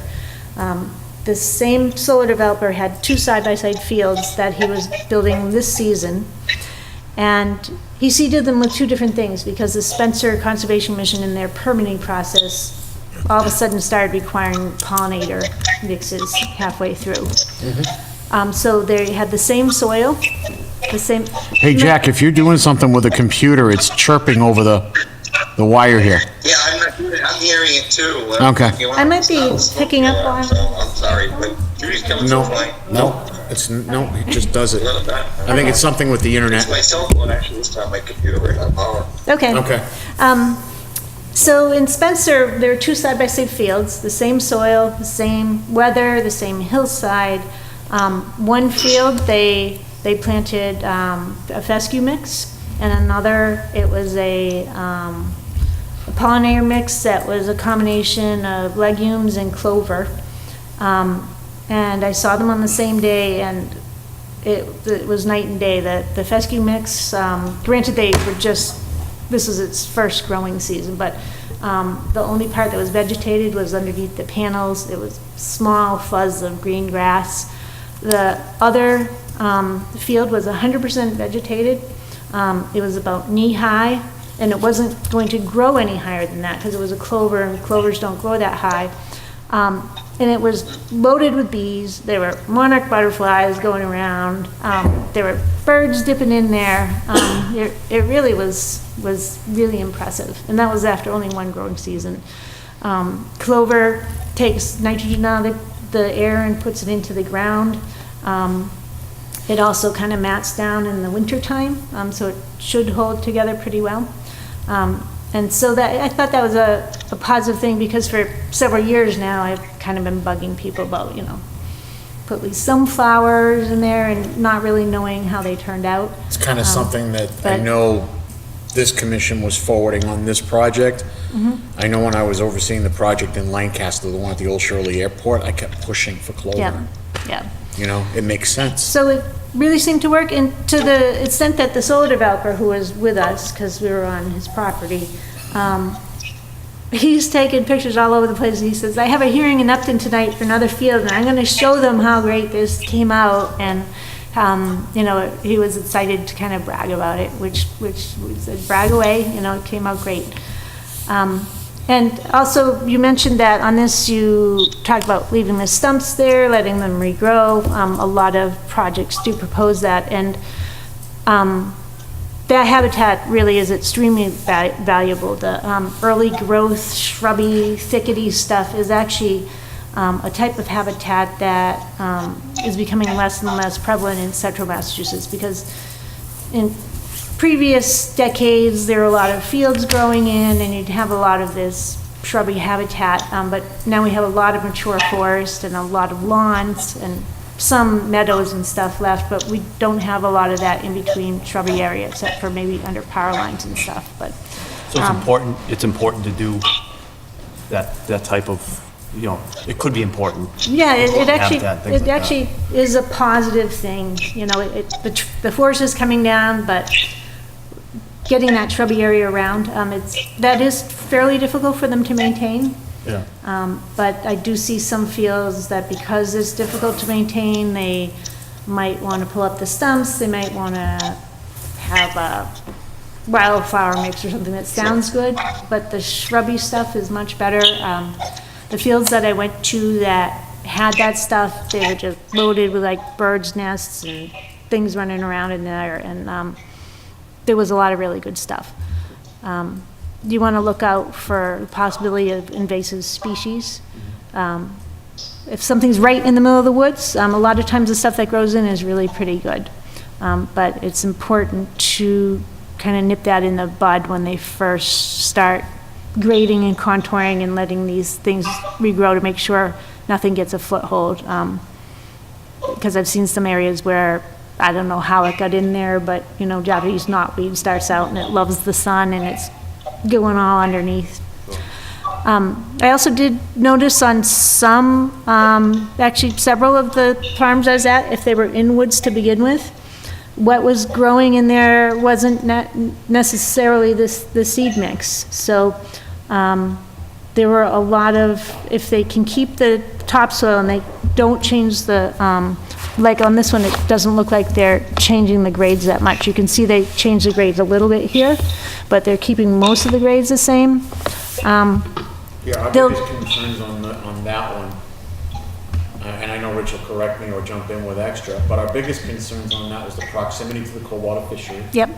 The ground cover after construction, and monitoring during construction. Right. So, yeah, we did examine those grades. Right. So, And that's huge, because when they change, I do see sometimes you get the whole hillside regraded to some perfect pitch. It makes for better looking panels, you don't end up with the waviness and stuff, but, and it's easier for maintenance, but when they recontour everything, it makes usually a much huger risk for the erosion during the construction period, and most of the real washouts we've had are with those projects. The forest sites that do regrow, they have the natural soil underneath. I noticed they actually end up with like a lot of ferns underneath the panels. And that's kind of great, you know, the little roots in there, you know, kind of take advantage of where they are now. They like to grow in the shade of the panels.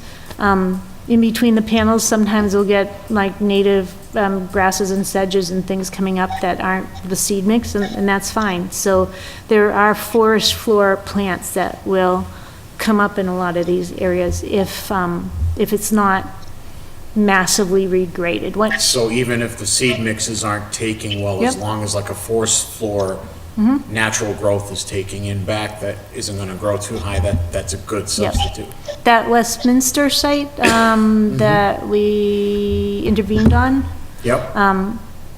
that had been forest cut and already had grown back with like 80% haze-ended fern. I'm pretty sure that solar field is gonna be 80% haze-ended Haze-ended fern. fern. And that's a nice low-growing thing, and they will hardly have to maintain that. Yeah, there was this larger site that they had intervened on, and when we went out there, it had been previously, there had been a forest cutting plan executed on it, and you had a lot of trees regenerated, but you also had a lot of, on the forest floor, that type of fern growth that was going crazy out there, and it looked beautiful, I mean. How long did that regeneration?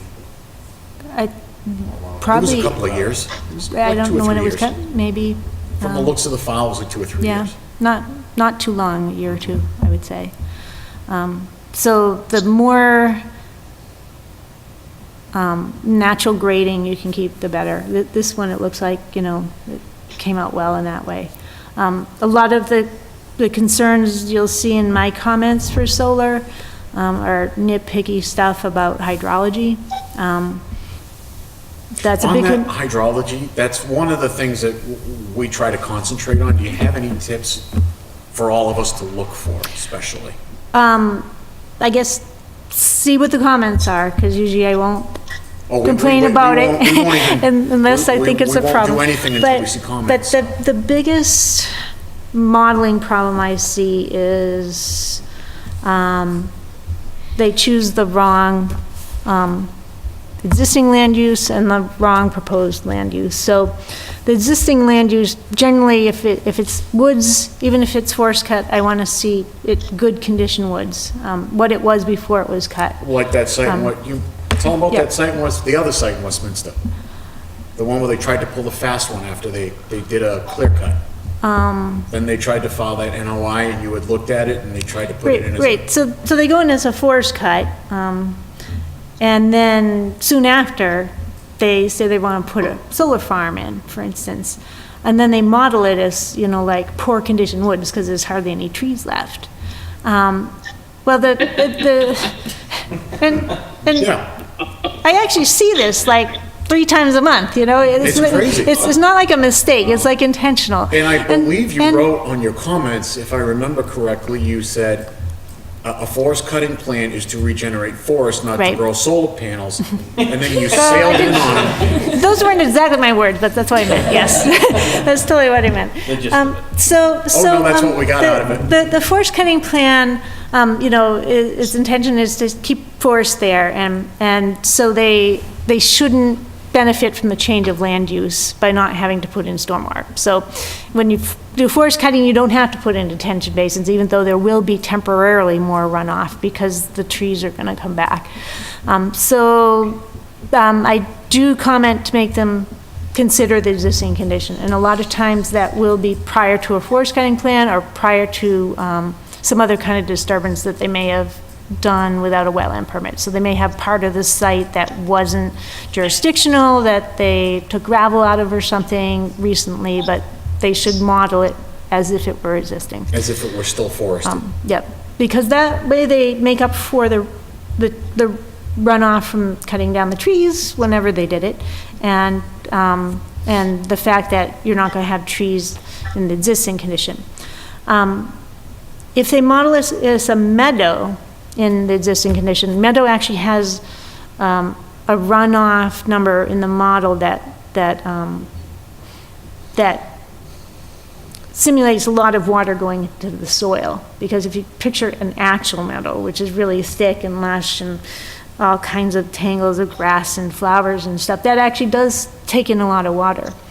I usually make a comment about being uncertain whether they can achieve a meadow. So if it's already a hayfield, I don't worry about them making a meadow because it's going to be a meadow. But a lot of these sites where these solar are proposed now are on steep rocky hills. They're places that wouldn't perk. They've been vacant all this time and not farmland for a reason, because they're steep rocky hills. And the engineers just think that, great, cut down the trees, sprinkle some seed, and you're going to have a meadow. But meadows are not all that easy to produce on some soil types that have only 2 inches of topsoil.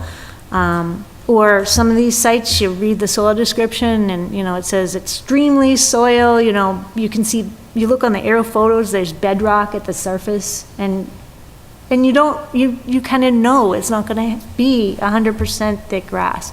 And if that's the case, I usually make a comment saying that I would rather have them model it as an open space lawn. An open space lawn produces more runoff. It acknowledges that you're going to have lower, sparser vegetation. There's going to be more runoff from it. And a lot of the engineers have been nagged about that so much that they do use open space lawn when they really do know that they have this type of soil that runs off. That keeps them from overestimating the effectiveness of their stormwater controls. Right, if they use open space lawn, then they will have enough stormwater for their runoff. There are some that, if there's enough topsoil, not bedrock and things like that, and they're putting a nice seed mix in, sure, go for the meadow. But they need those criteria in my mind, or I will nag them about that.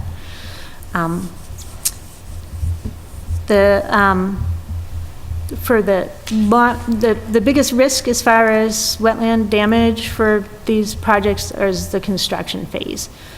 A lot of times, as soon as they get their approval and their incentive funding and all those things line up, they will start building it whatever time of year.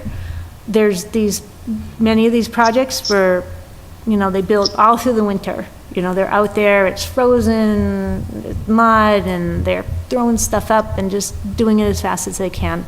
And that's a very risky time of year to be out there.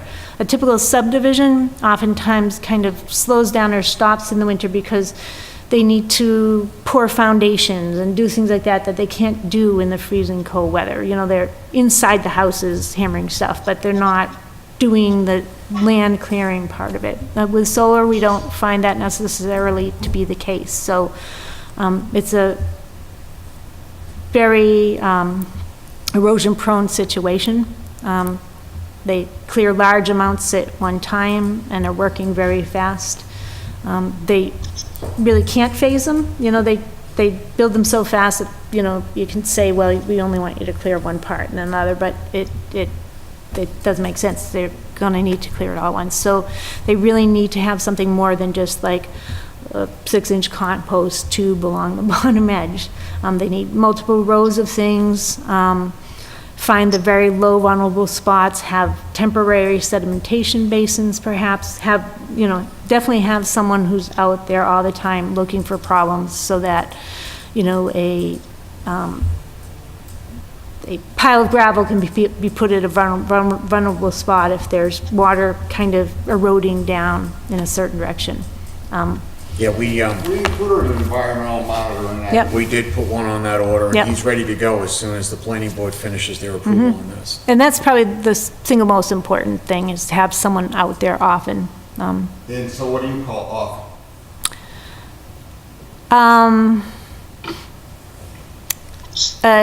Ideally, whenever more than half an inch of rain is predicted, to check it beforehand and then check it after it rains. That's, So you would tie the frequency to rain rather than like once a week or? ideally, I'd tie it to rain. Well, I mean, like, But, it but they depends should on the- have a site person who looks at it every day, Right. So they should have their own staff keeping an eye on But things. we required a third-party monitor on that one, and I think we said once a week. Right, and then that could work too, if they have someone on their staff that's taking the day-to-day responsibility. Right, I mean, Yeah. like the Lancaster one that I had monitored for the town, I actually went there daily because Yeah. they were working in floodplain. They were doing a wetland crossing, they were doing selective cut within 10 feet of a wetland. Yep, They were taking down whole hills right within the buffer zone, the riverfront. I mean, that was all Right. conditioned, but there was multiple impacts. And with the amount, I mean, you were talking like a half a mile of hay bales on one side alone. Right. So a project like this, we wanted once a week because it's steep slopes. Yep. They're gonna open everything up. So we want the monitor to go out there to make sure their erosion protection is in place. Because like, as you know, I'll do the monitoring for solar fields in Dudley that have orders of conditions. There was one site, they had, very big site, that didn't have a monitor because there was no wetlands involved, and it had a massive meltdown right onto, I think it was Dudley Oxford Road. right, And that's what can happen. It was nasty. right, when these fail, they fail dramatically. Because they usually have an access road going down, usually, especially if the access road is going downhill to another road, and it usually is going downhill, because these are usually up on a hill to get the sunlight, and everything starts going down that, and it either goes into someone's yard or goes into the road, or into a low spot, which is the wetlands. So we have certainly had some large problems with these. They're getting better because there are some builders now, some contractors who've done them before. And so they don't want to be chasing silt all over the place. So they kind of know what happened that was bad the last time, and they hopefully have learned some lessons. But the other troubling thing is some of the solar developers who are proposing the projects, there's a new kind of crowd coming into this state now. So, so some of the, like Blue Wave has been around for a long time now. Synergy and some of those have been around for a while. Just this summer, Sincarfa started to, well, Sincarfa's been around for a while, but they've started to pick up their pace, and there's projects all over the place for them. They're based in Manhattan, and they're now kind of getting used to the comments we make and kind of getting up to speed. But, I've gotten applications from Canada and from Texas recently, and they're not familiar with our regulations. So, you really have to be aware, especially if the application is from a group that maybe you don't recognize as someone that you've seen an application from, or an engineer you haven't seen an application from. The local engineers, I think, are kind of getting the hang of the permitting for these, and they tend to incorporate more of the things we like to see in them now.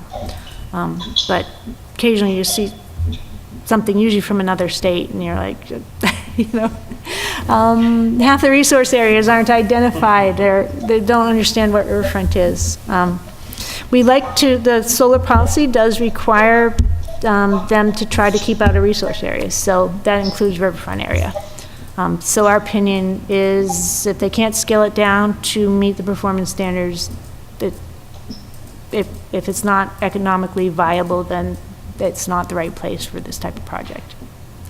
They can use it for something else. So I think that in a nutshell, in general, solar permitting, but if you have any specific Just a quick questions. question, on riverfronts and on cold water fisheries, is there a minimum buffer to keep that stuff away from that you would recommend? And is maybe the state thinking of making a mandatory no-touch zone for those? The more the better. The cold water fisheries are a bit frustrating because now we have them all identified on a data layer, and we know where they are.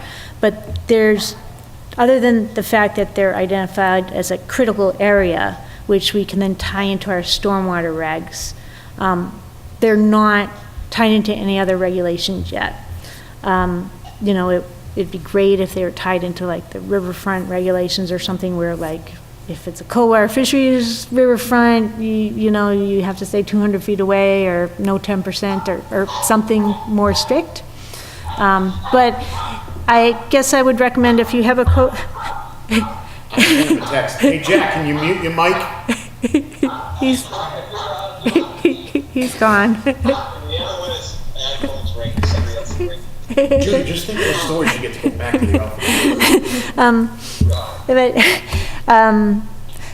If you have a cold water fishery and you have a riverfront area, Well, we could do that in the bylaw. then, oh, definitely, yeah, you can pull those into your bylaw in any wording Might you be want, something and that we're and that not would be considering. great. But if you think about riverfront area, which is a resource area and is bordering cold water fisheries, it only says the commission may approve up to 10% or 5,000 square feet of alteration. And if it's bordering a cold water fishery, you may decide that 10% is too much. You know, you may decide that riverfront has too much value, or you may decide that a smaller percent is more appropriate. Depending on the contours, maybe there's a little section that wouldn't run straight to the, you know, maybe there's a ridge in the way or something and it wouldn't matter, but you could decide to be more strict with the cold water fisheries riverfront area Well, the and one probably thing we back have that up. Here, and it was actually the chairman that showed this to me, we have one section of the Mulpus Brook, which actually has trout in it that has a unique genetic line to the planet. Wow. Rich, you're the one that told me about that, right? Yeah, Paula had brought that up Cool. It's like a in her unique research. genetic Yeah, line, Yep. like, unique DNA line. Wow. yeah, I mean, once they're gone, that genetic line is Yep. gone, you know? Yeah. Even though native brookies aren't necessarily on the list, on the NESHAP's list, the fact that we actually have an identified unique genetic line is Right. something we need to keep in mind on developments around that brook, you know? And with stormwater, for cold water fisheries, detention basins are not considered ideal for stormwater fisheries. And that's usually what you see in solar farm BMPs, because they don't have to have TSS removal types of BMPs, because they're not really producing pollutants. So it What really. about infiltration trenches? Well, exactly, that's what I was gonna say. So for adjacent to cold water fisheries, if you have an infiltration basin or infiltration trench or infiltration in general, it's better for the fisheries, because then you don't have a basin that water's going through, warming up, and maybe going out and warming up that water body. I think on this one I may have commented about that. Originally, I can't remember if this was the one, but I. Yeah, this was one, you brought up the cold water I usually fishery, will and we bring it started up. making them push stuff. But sometimes it can be as simple as they put the detention basin in a part of the project that really isn't adjacent to that particular wetland. So, you know, there may be another wetland that doesn't go into the cold water fisheries or has a big kind of Rich, isn't isolated that kind of area. what we made So- them do with their stormwater? Yep. Yeah. Yeah, we made, I think we directed what we could into an adjacent wetland, Yep, and and then the that's wetland perfect. flowed Yep. into the brook. Right, and that's the type of thing, you know, that's great to do. So if you see those types of comments, you know, that sounds like you're kind of in the right direction. Also, make sure you are aware in your own town where the cold water fisheries are. We try to catch them when they come through with our NOIs, but they're not as easy to see on we have a database and a map. They're not like a basic layer on it. We have to do an extra step to find them, and and sometimes we miss them. Have all these papers and people want the file number by that night, and so. He's pretty up. So on if, the it's fisheries. great if, a commission is aware of their own resources and. We're pretty lucky, all three of the major brooks and streams are designated cold water fisheries. Okay. So Catacoonamug, Mulpus, and Pearl Brook are all designated cold water fisheries. Right. So that's easy to remember. Like I said, screen one is pretty up on where our cold water fisheries is. Good, yeah. Then I guess the final thing is, for the fields that have been there for a longer time, a few things we did notice, which are kind of incidental, but access to the solar fields, which isn't a commission issue as much, but a public safety, fire department issue. When we went out to visit a whole bunch in Spencer on one day, none of the combinations, none of the lock keys worked anymore. They swap out their things and don't tell anybody. So, if you want to pass that on to your local government, once you get some of these fields in your town, that could be a real problem if something happened and they needed to get in there and they'd just drive down over the We require them fence. to put a Knox box, a key box on, so they should be keeping those up to date. Right, it's- but they- it's- Commissioner Jones is captain of the fire Yeah. department. Okay. It definitely Well, does, and we see that on other buildings and stuff. That was, it was so surprising, because it was the type of thing that had a key that supposedly was supposed to work, or a little thing you pushed Yeah. in, and they had all been swapped out. The other thing is that sometimes maintenance of the basins, they don't keep up with. Most of the basins were starting to get really overgrown, the berms are not kept up with, and I don't know if it was just specific to those projects, but it seemed to be too many projects for it to be a coincidence. So the stronger language you could write in there, or even with planning board, or, some kind of guarantee that they'll keep up with the basins, because if you have trees growing on those berms and the trees are tipping over, then none of the hydraulics is going to work over time. So, yeah. Very cool. Any questions from commission members? Any questions from the public? Okay. You're welcome. Thanks for having me. Awesome. Thank you so much. Yep. Thank you very much. Okay, thanks. Mr. Chairman, Todd? Yes, Jack. Hello? Yes. Okay, I hit the mute button, I finally found it. But anyway, hey, first of all, good to hear from you, and I am comfortable. Hey, I have a couple of questions, if I could. This meadow makes kind of a one of the arguments we've heard is that essentially if you were trying to equate putting a solar panel in versus removing a tree, the reality is if you would try to create the same amount of energy, and you produce a certain energy carbon, and our tree keeps low. So hence, we're actually removing less carbon, but causing less carbon to be put in the atmosphere, and this tree could not possibly absorb as much as it's been traditionally. Is that true? Is a panel more, or does a panel produce overall less carbon than a tree can absorb? Is that clear? That's something my interns are working on, I have to say, but, I think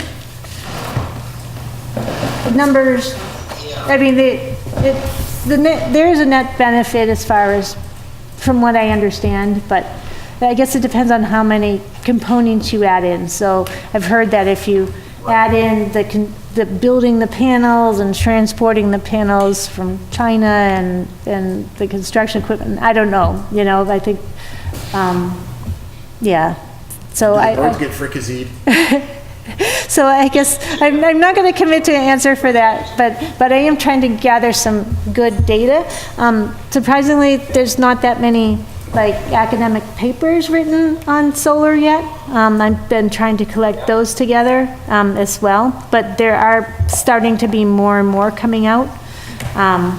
So I think the jury's still out for that, but if I find something concrete, I will include it in my presentation when I do it with MACC probably a year from now. There you go. But- What are And the, the good news, metal tanks will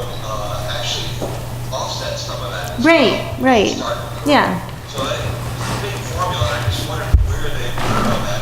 Because you said margin, you said property. Yep. You said the rocky areas and things like that. Is it worth having us say, okay, you put it in there, but you're gonna have to add a couple inches of topsoil, we grow this values. Create enough, just need numbers. Yeah. We can make an argument. And those are definitely thoughts I've been having.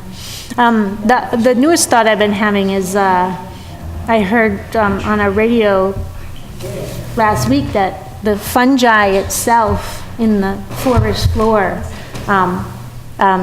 attenuates, so is responsible for a lot of carbon attenuation. And so does that all go away and you lose that entirely when it's not a forest, or is that still there and will incorporate into a meadow or ferns underneath? How does that work? So there's just so many components to it. But So there's nothing definitive out there that we could argue, right? no, but What's the typical design life on a solar farm? 20 years. But I envision over time, I hope, that, and actually one of the longest ones is in Barrie, the town I live in. It's been there for 8 years. And after 8 years, he's seen no reduction in production on the panels. And in fact, this July was his biggest month ever for solar production there. So I think they're holding up maybe better than was anticipated, because no one really quite knew with our cold winters and the change in weather. But he's been pleased with how much they're still producing.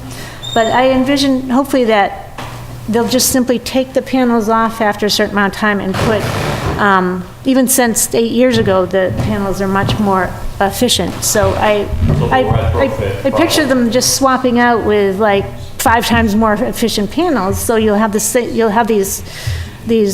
farms there, and then they'll just generate that much more if the infrastructure and the wires can handle the power.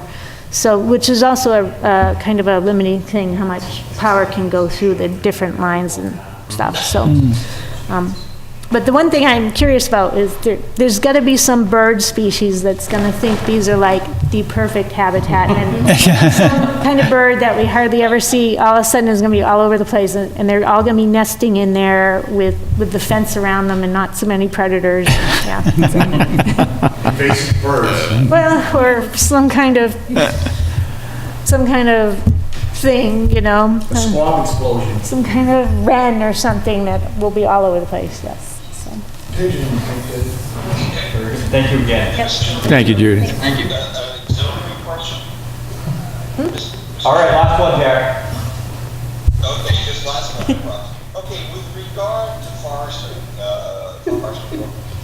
if we're removing trees, there's a pushback that says, look, you're removing the carbon dioxide capabilities. We're saying, no, we're going to be growing new trees, younger trees. And then it's my understanding that the carbon dioxide absorption rate for a young tree is far greater than a more mature tree. Would that be correct? I believe so, yeah. In certain situations, yeah, but. Depending on the Right, and variety. I understand that a sapling certainly that's not going to absorb as much, but its growth cycle causes a greater level in the same period of time. And therefore, when we take out a third of the trees, we're actually creating a greater ability to absorb carbon dioxide than is if we left it normally. I believe that's my impression. I think the point is, Jack is trying to talk about is the removal of the carbon sequestration from the trees taken for the solar field, and maybe leaving areas like we do to have at least young trees come back, try to make up for it. I guess, I know Harvard Forest has some studies about that, and I guess you'd have to look at their analysis, but, I mean, you have to think three-dimensionally though, so like the shrubs are growing faster, so they are taking carbon up at a greater rate, but when you have a 70-foot forest, you have many layers of many different leaves, so, so maybe overall you may still be taking it up more in the forest. So I guess it would depend on the stage that the regrowth was at. If you have any data set along, we will do that. We had to stop because his next question was going to be, is it true that cockroaches can live off the radioactive substances in TVs? I never had that question. You were going to. I know you, Jack.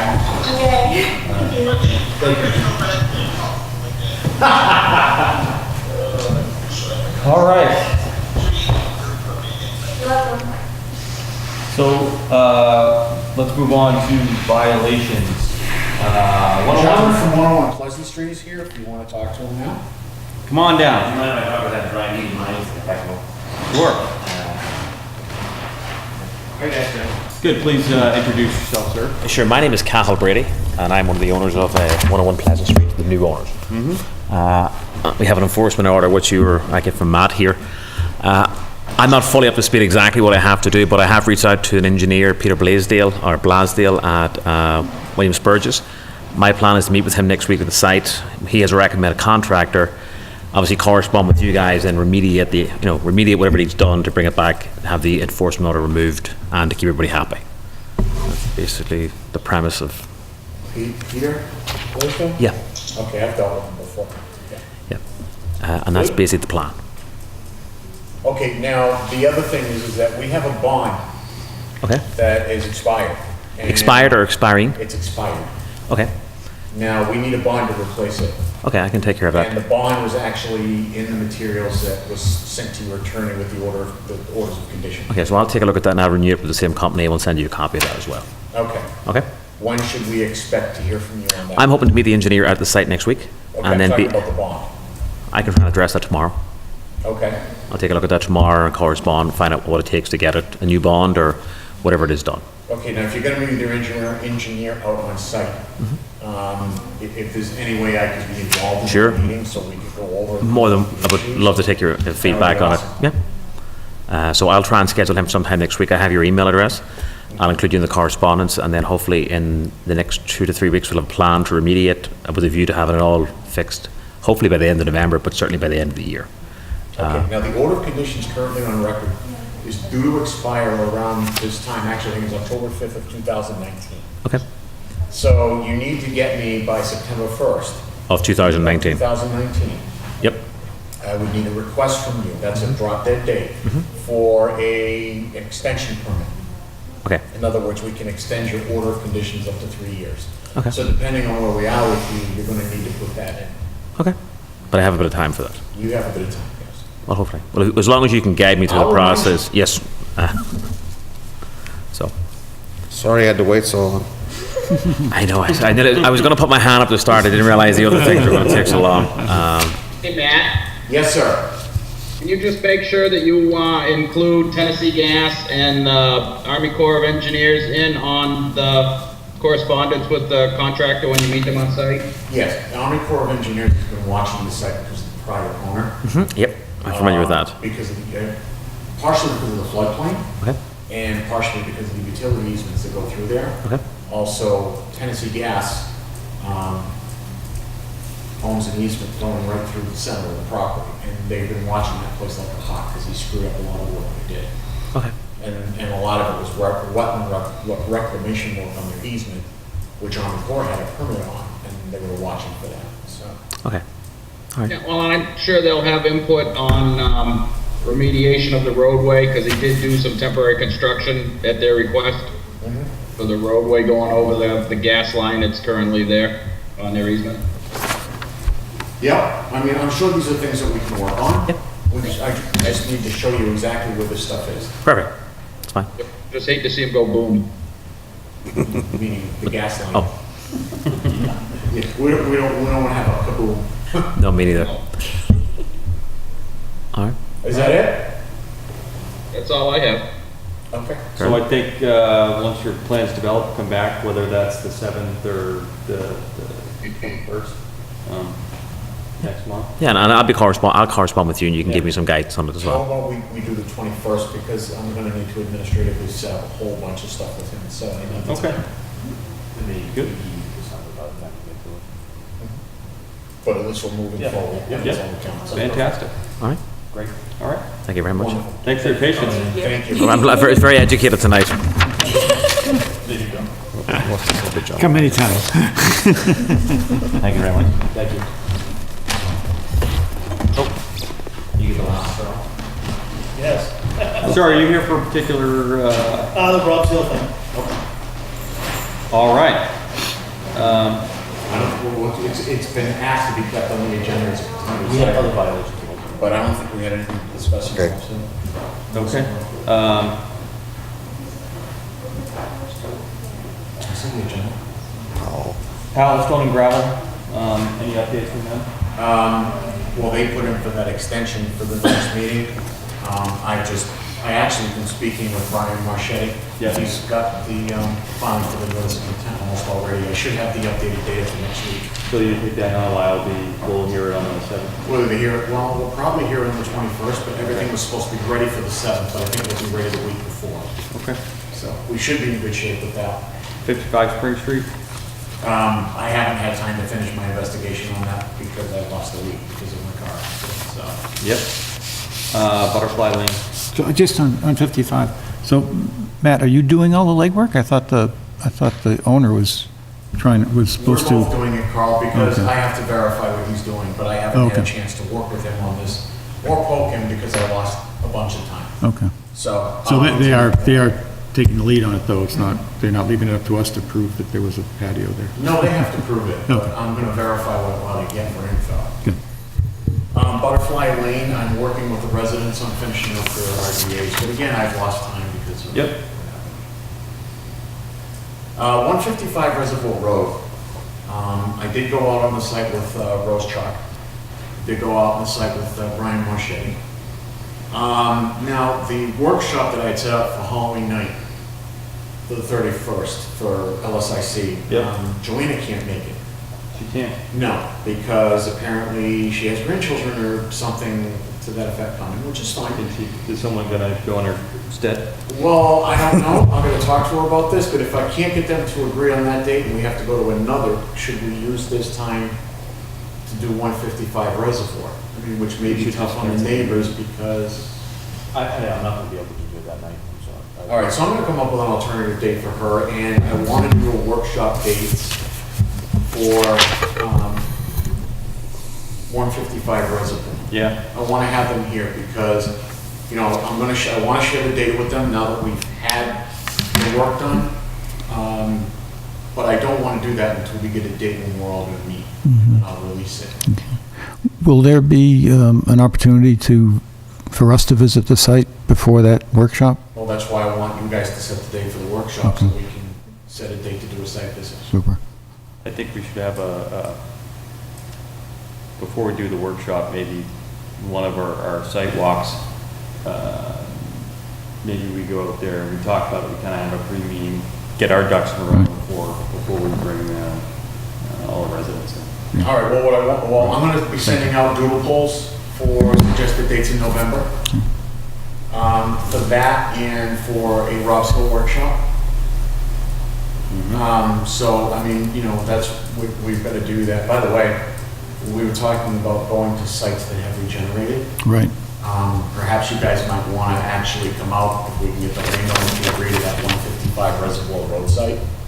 With those, you know, the 9 houses that were built on that road? Yeah. That was a result of a partial thinning and a clear cut on a forest cutting plan, which the state forester was compelled to release. And this commission actually, and Judy, was kind of upset about the way it went. So when we regulated those homes, when they were constructed, we regulated the riverfront there so that it was going to be left undisturbed and allowed to regenerate. That's been a couple of years. The regeneration that's come up there is beautiful. It's a good spot to take a look at. So I may talk to, when we start looking at places, that may be one I might talk to the homeowners about. Regeneration is kind of awesome. Wait, I guess we could just go drive by there too, right? Like reply. Yeah, you can take a quick look, but there's nothing like looking at it up close, and there may be a couple of spots where I could bring you guys in. That may be one spot we may want to consider.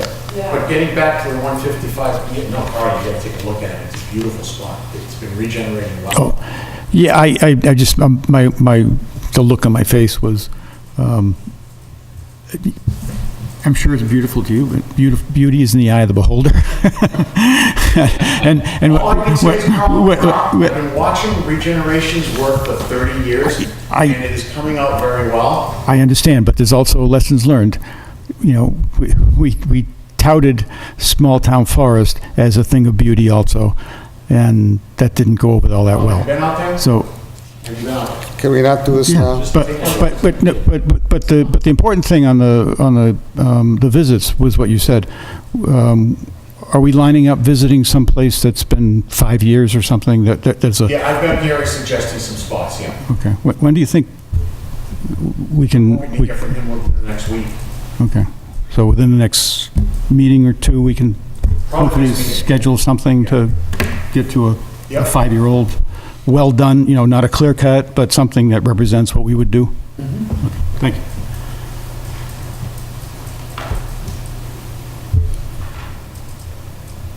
All right, that's 155 Reservoir. By the way, the Rose did verify all the information. She's got a good summary letter that I will send out to you guys. But until we schedule to publicize the results of the investigation, it's not for public consumption yet because we're still deliberating over it. And essentially, you guys have heard all the updates on Rob's Hill. We really haven't moved forward anywhere. Yes, ma'am. Can I just ask you, Can you please come up to the? Yeah, the cable guy gets upset when he can't hear anybody. Okay, I can't hear back there. I should have sat up closer. I'm Lynn Mann, 463 Bird Street. Thank you. What do you mean by a workshop? Can you just explain what that means? A workshop, basically, we call it a workshop. Yeah. It's a special meeting devoted to one issue. Like the public meetings we have here tonight. Oh, okay. Have the multiple public hearings, the enforcement issues. We have to pay a lot of attention to a lot of different business. Yeah, I can see that. This is a special public meeting. Okay. That we would probably try to get televised as well. We would find a date to meet here. And we would just concentrate the time that we're devoting now, the span of hours. Yeah. To that one issue. I see, So that okay. we can all get together, that includes you guys, us, anybody else that wants to attend, and all interact and try to come up with some. And how is that usually structured? Like, is there an agenda? Is there a format for it? It would be an agenda. The format would essentially be the commission starts off on any types of issues that they want to raise. We open it up to the public and then we all have a discussion. Oh, okay. All right. I just wondered, because that was brought up at the... Well, one of the things the commission wants to do is work together with everybody. Yes, So- and we want to work too. Yeah. All right. Thank you. So if you have suggestions of things that you'd like to discuss upcoming, if you think of them, just email them out. Oh. And be sure to I review it with keep the these chairman. ideas The and like, chairman sets hey, you the know, these agenda. are all things we want to talk about. Okay. in these workshops, so please. email Oh, okay. That would be really helpful. Thank you very much. Okay. Bob, yeah. I would just say that every time this Rob's Hill thing has come up so far, there's been an incredible amount of public participation and input. And so far, the commission really hasn't had any opportunity, other than maybe 5 minutes, to discuss it among ourselves, you know, and see what we think about it. And I just hope that we provide ourselves the opportunity to discuss it among ourselves without, we welcome public input, but we need a chance to actually deliberate. And every time it appears on the agenda, you know, this huge crowd shows up, which is wonderful, you know, but on the one hand, but on the other hand, at some point, we have to have the opportunity to actually deliberate and talk amongst ourselves, so. So how, no, I understand. Well, but the meeting you just described, it didn't sound to me like we would. Well, would you have the opportunity to do that afterwards? Maybe like after you hear, like after we have this discussion, would that be an appropriate time? And I'm just speaking for myself, so Well, I'm still gonna have to talk to the chairman about the format, you know, outside of this meeting, because the chairman sets the agenda. But I mean, some of the things that we could consider is having, and say, the meeting starts at 7, we schedule it from 7 to say 9:30. We have like an hour and a half where we interact with the residents, and then an hour amongst ourselves to start a debate. I mean, we could split it up that way. Yeah, I mean, it's still gonna be, we're gonna have a forum, it's gonna be a chair meeting, so the chairman will also control the flow of how that meeting goes. And I think, based on the agenda, we'll have, various topics, and we'll probably have commission discussion, then we'll open, the topics as appropriate for public comment, and see where we get. We might have a very, optimistic agenda, and we might not get through everything, and that's fine, and we'll just, whatever we don't, we'll table for the next opportunity we have to meet. I know that the chairman has been actively seeking other state officials to come down, Fish and Wildlife, Forestry, come down to the meetings too. Yep. Yeah, and actually, we're looking to see like what kind of expertise we can find to forest ecologists and so forth. So, I mean, I think we need to present all sides and everybody look at all sides and all possibilities. Yep. Great. And to that end, and then I think you got it in my letter, Lynn, I have talked with the state forester. Uh-huh. I have emailed with the ornithologist from Mass Audubon. Mm-hmm. That's very, very interested, because the state does have a program for forest maintenance for bird habitat.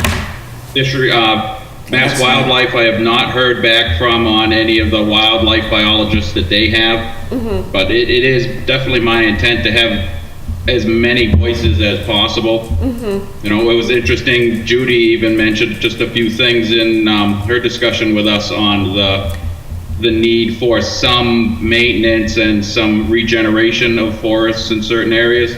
Yeah, So I couldn't hear. I'll have to go it's not back. just forestry that we're looking to do, it's a full maintenance program. Uh-huh. So it is certainly, and if you have somebody, you can certainly forward the information to Matt.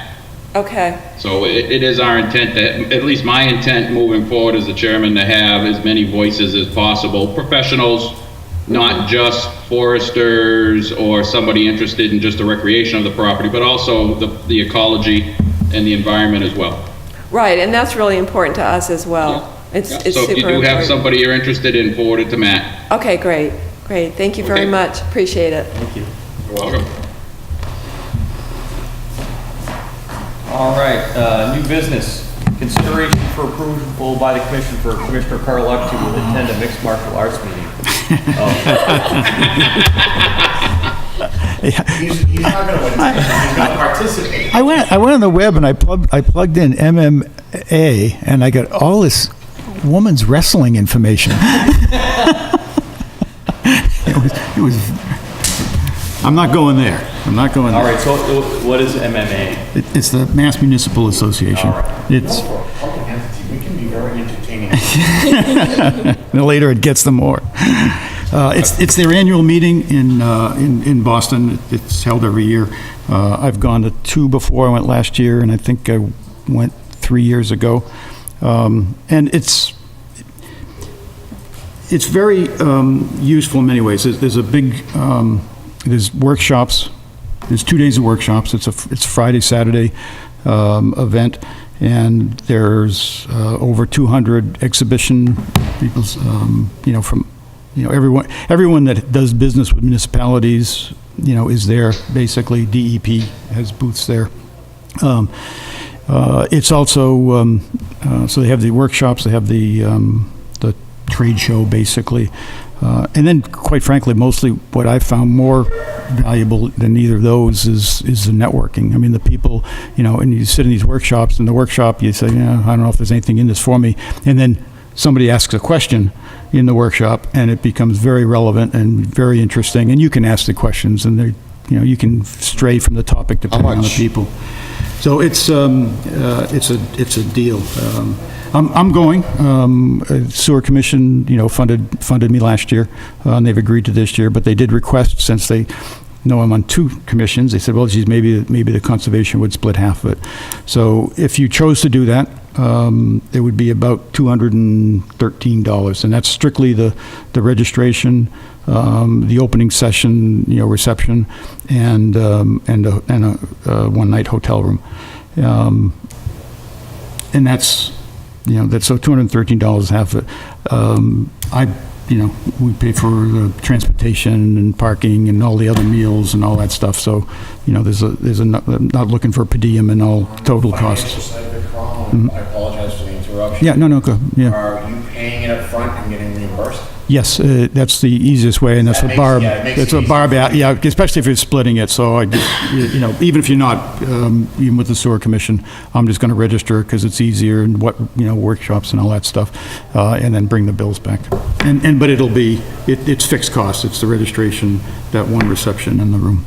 And it's Speaking of paid registrations, your registration for this Yes. weekend's fall conference has been paid. See that, thank you. Yeah, I got the confirmation of that, so I'll be there with whoever else is coming. Do you want a motion, Mr. Chairman? Yep. I would make a motion that we fund Carl's half of the MMA conference, whatever that may be. Good. Motion? Second? Thank you. Roll call vote. Rich? Aye. Bob? Aye. Katie? Aye. Ken? Yes. Jack? Yes. And I vote aye as well. Good.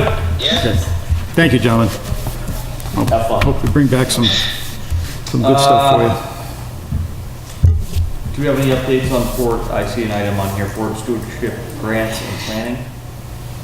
I did have one quick item to bring up on that. In researching with the Forester and the DCR, they do have a new program designed with the Mass Audubon for forest maintenance, specifically for bird habitat. And they do have grants available, and I would like to propose to proceed with at least the grant application on the Hollis Hills property, which was given to the Conservation Commission specifically for a bird sanctuary. And I think that would be a good opportunity to have the Audubon biologist comes out on site and reviews the entire property for its habitat values, for the migrating birds in the area, which are falling off at this point because of the single age of the forest that we have.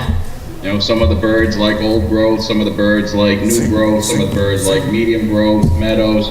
But where that piece of property is specific for a bird sanctuary, I think it would be a good program to try and pursue and get some ideas moving forward for the management of that, where we've done such a good job getting the pollinators started. I think that's another good piece of property we can use as a showplace for the public. Do you want to make that a motion to formalize it? Sure. I make a motion that we proceed with at least a grant application for the Forestry for the Birds program through the DCR. Second. A motion to second. Any comment? All right, let's do a roll call vote. Rich? Aye. Bob? Aye. Carl? Aye. Katie? Aye. Ken? Jack? Yes. I vote aye as well. All right. Okay. Thank you, Rich. All right, remaining old business, any updates on the land exchange in Hillcrest? No, nothing yet. Okay. I'm just keeping it on the agenda in case something. Okay, certificates of compliance, Novak was already, Right, but we have to sign off on his lot, and I have another one, an older one, that was done prior to Novak buying the house. It was, the name was Paquette. It was file number 208-918. It essentially was never really, it wasn't done, it was for a while. And they never did it, never executed the order, and then Novak bought the property. okay. The order's expired, it's moved. We just sign off on it at this point, because we signed off on Novak's work, so, or we voted to approve the certificate on Novak's work, so. Okay. So just a question on that. So what are we signing off? We're confirming that no work was done, or what is the document we're Well, I've signing? got complete certification checked off, but I'm also gonna go back and check off invalid order. Okay. Well, let's do that before we sign it. Yep. I'm gonna do it right now. Okay. 950 Chase Road.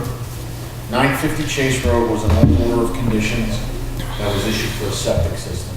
I verified with the Board of Health that there's a certificate of compliance from them on it. So, it was built according to plan. Okay.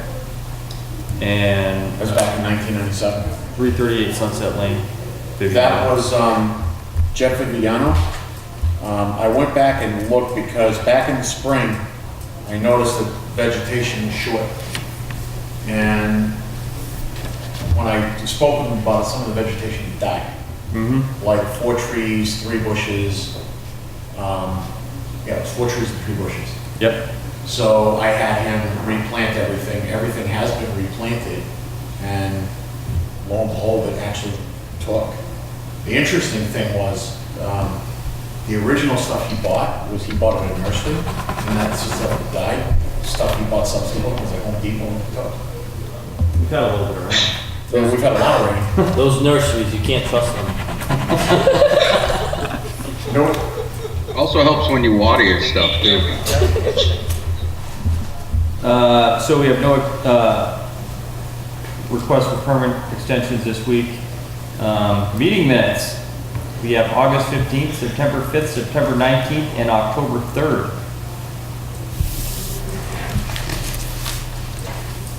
Well, I know I had given you guys hard copies on everything except the 19th and the 3rd.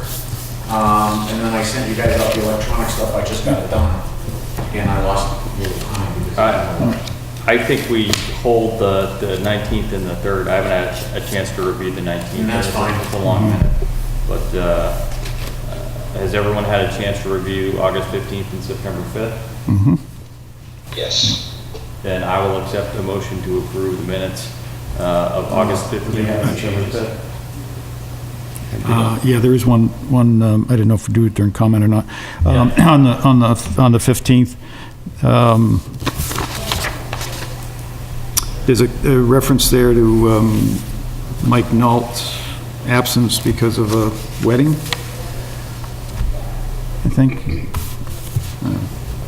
Yep. Yeah, the only comment is that I don't know if it should be there to begin with, but it should be at least accurate. It's his niece, not his daughter. As far as we know, I'm not sure he has a daughter. You want to start anything here? You know what, he's right. He did say niece. Okay. With that change, I would make a motion to accept the minutes of that. Second. Motion to second, roll call vote, Rich? I abstain, I was not there on the 15th. Bob? Aye. Carl? I don't think I was there either. Doesn't I'll matter. vote aye. What the heck? Hey. Doesn't matter. Jack? Aye, all right. Those minutes are approved with the change noted. September 5th, any changes? No changes, and I'll accept the motion to approve the September 5th minutes. So moved. Second. Motion and second, roll call vote. Rich? Aye. Bob? Aye. Carl? Aye. Katie? Aye. Ken? Jack? Rick? And I vote aye as well. September 5th minutes are approved. We're going to hold the minutes of September 19th and October 3rd until the next meeting when the commissioners have had a chance to thoroughly review. Any committee reports? First of all, Carl and I met with Matt about 2 months ago? Seems it. 2 months ago, maybe, to review the regulations at the direction of the commission. And it would be great if we could see, and Matt took notes. It'd be great if you could send those notes out to the commission so we could actually, get something productive out of that meeting.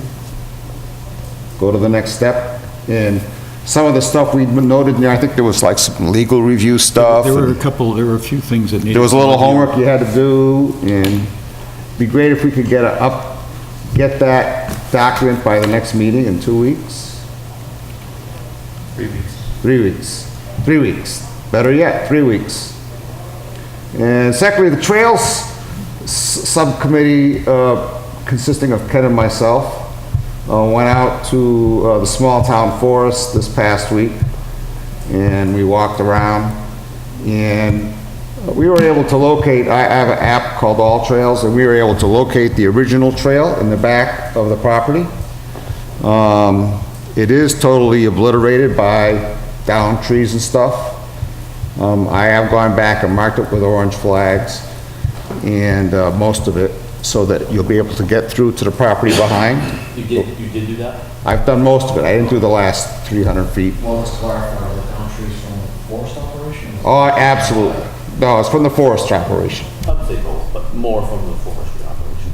And so I intend to put something on when I have the time to discuss in Lunenburg, inviting people to meet me out there so we can clear it out and then maybe put up those little trail markers.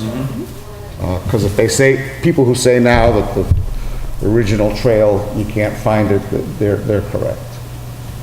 But and the only reason we were able to find it is because the app showed you, where you were, where the trail was, so. So that'll be a good thing when we get that done. Yeah, that's great. Good. Any stormwater updates, Jack? Nothing that I've been able to attend. And we are waiting on whether or not we've received the 319 grant. And other than that, I did miss this last meeting because of not being there. I haven't talked to Phyllis since that time. Carl, anything new? She's going to some conference or something Saturday, I know that. Yeah. In Devon's. Nothing truly active. We're just waiting on the grant information. And we're kind of treading a little bit of water right now. Okay. Bob, anything else on the open space ad hoc committee? Did you attend that meeting yesterday? I attended that meeting, and we have another meeting next Wednesday. Yeah, that's supposed to be like the final meeting before we finalize the report at the first meeting in November, which conflicts with the Conservation Commission's meeting. And so it's moving right along. Okay.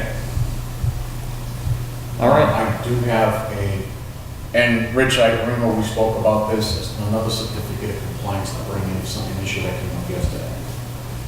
Charlie Kimball, 169 Peninsula Drive.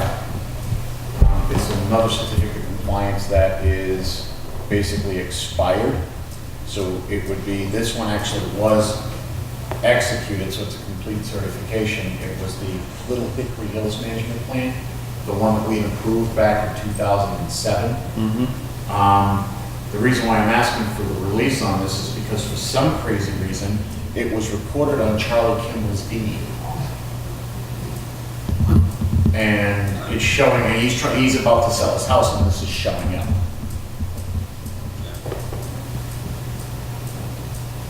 In fact, I thought he already sold it. He's got it sold, but I guess they haven't closed on it yet. And I guess they're closing in another couple of weeks. 169 Peninsula Drive is not on the Little Hickory, I'm confused. I think his name was on. His name was on the order of conditions as the association president at the time. So what wound up happening was we went to the registry, and the registry just looked at his name, probably looked up his address and recorded it on his deed. So it was improperly recorded on that deed on that property. On that property. But it still needs to be released. Still needs to be released. Oh, we should release that then.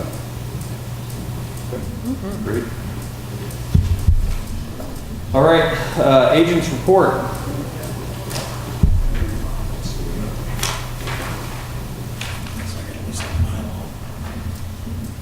Okay, 183 Hemlock, it's been kind of at a standstill. I know he has done his work on his wall. It's looking okay. I'm just gonna keep watching him. I'm gonna get another timetable on him as to when he figures he's gonna complete it. The main work we asked him to do, which was to clean up the property, and get the areas stable that were, previously exposed. He's cleaned everything up. I saw it from the lake the other day. It actually doesn't look that bad. Yeah, no, it doesn't. 101 Pleasant Street, obviously we've got the update on that one. That one's moving forward. 842 Great Chase Road, I haven't heard of anything other than the fact that it's still in the lawyer's hands. Bob, has Heather said anything to you?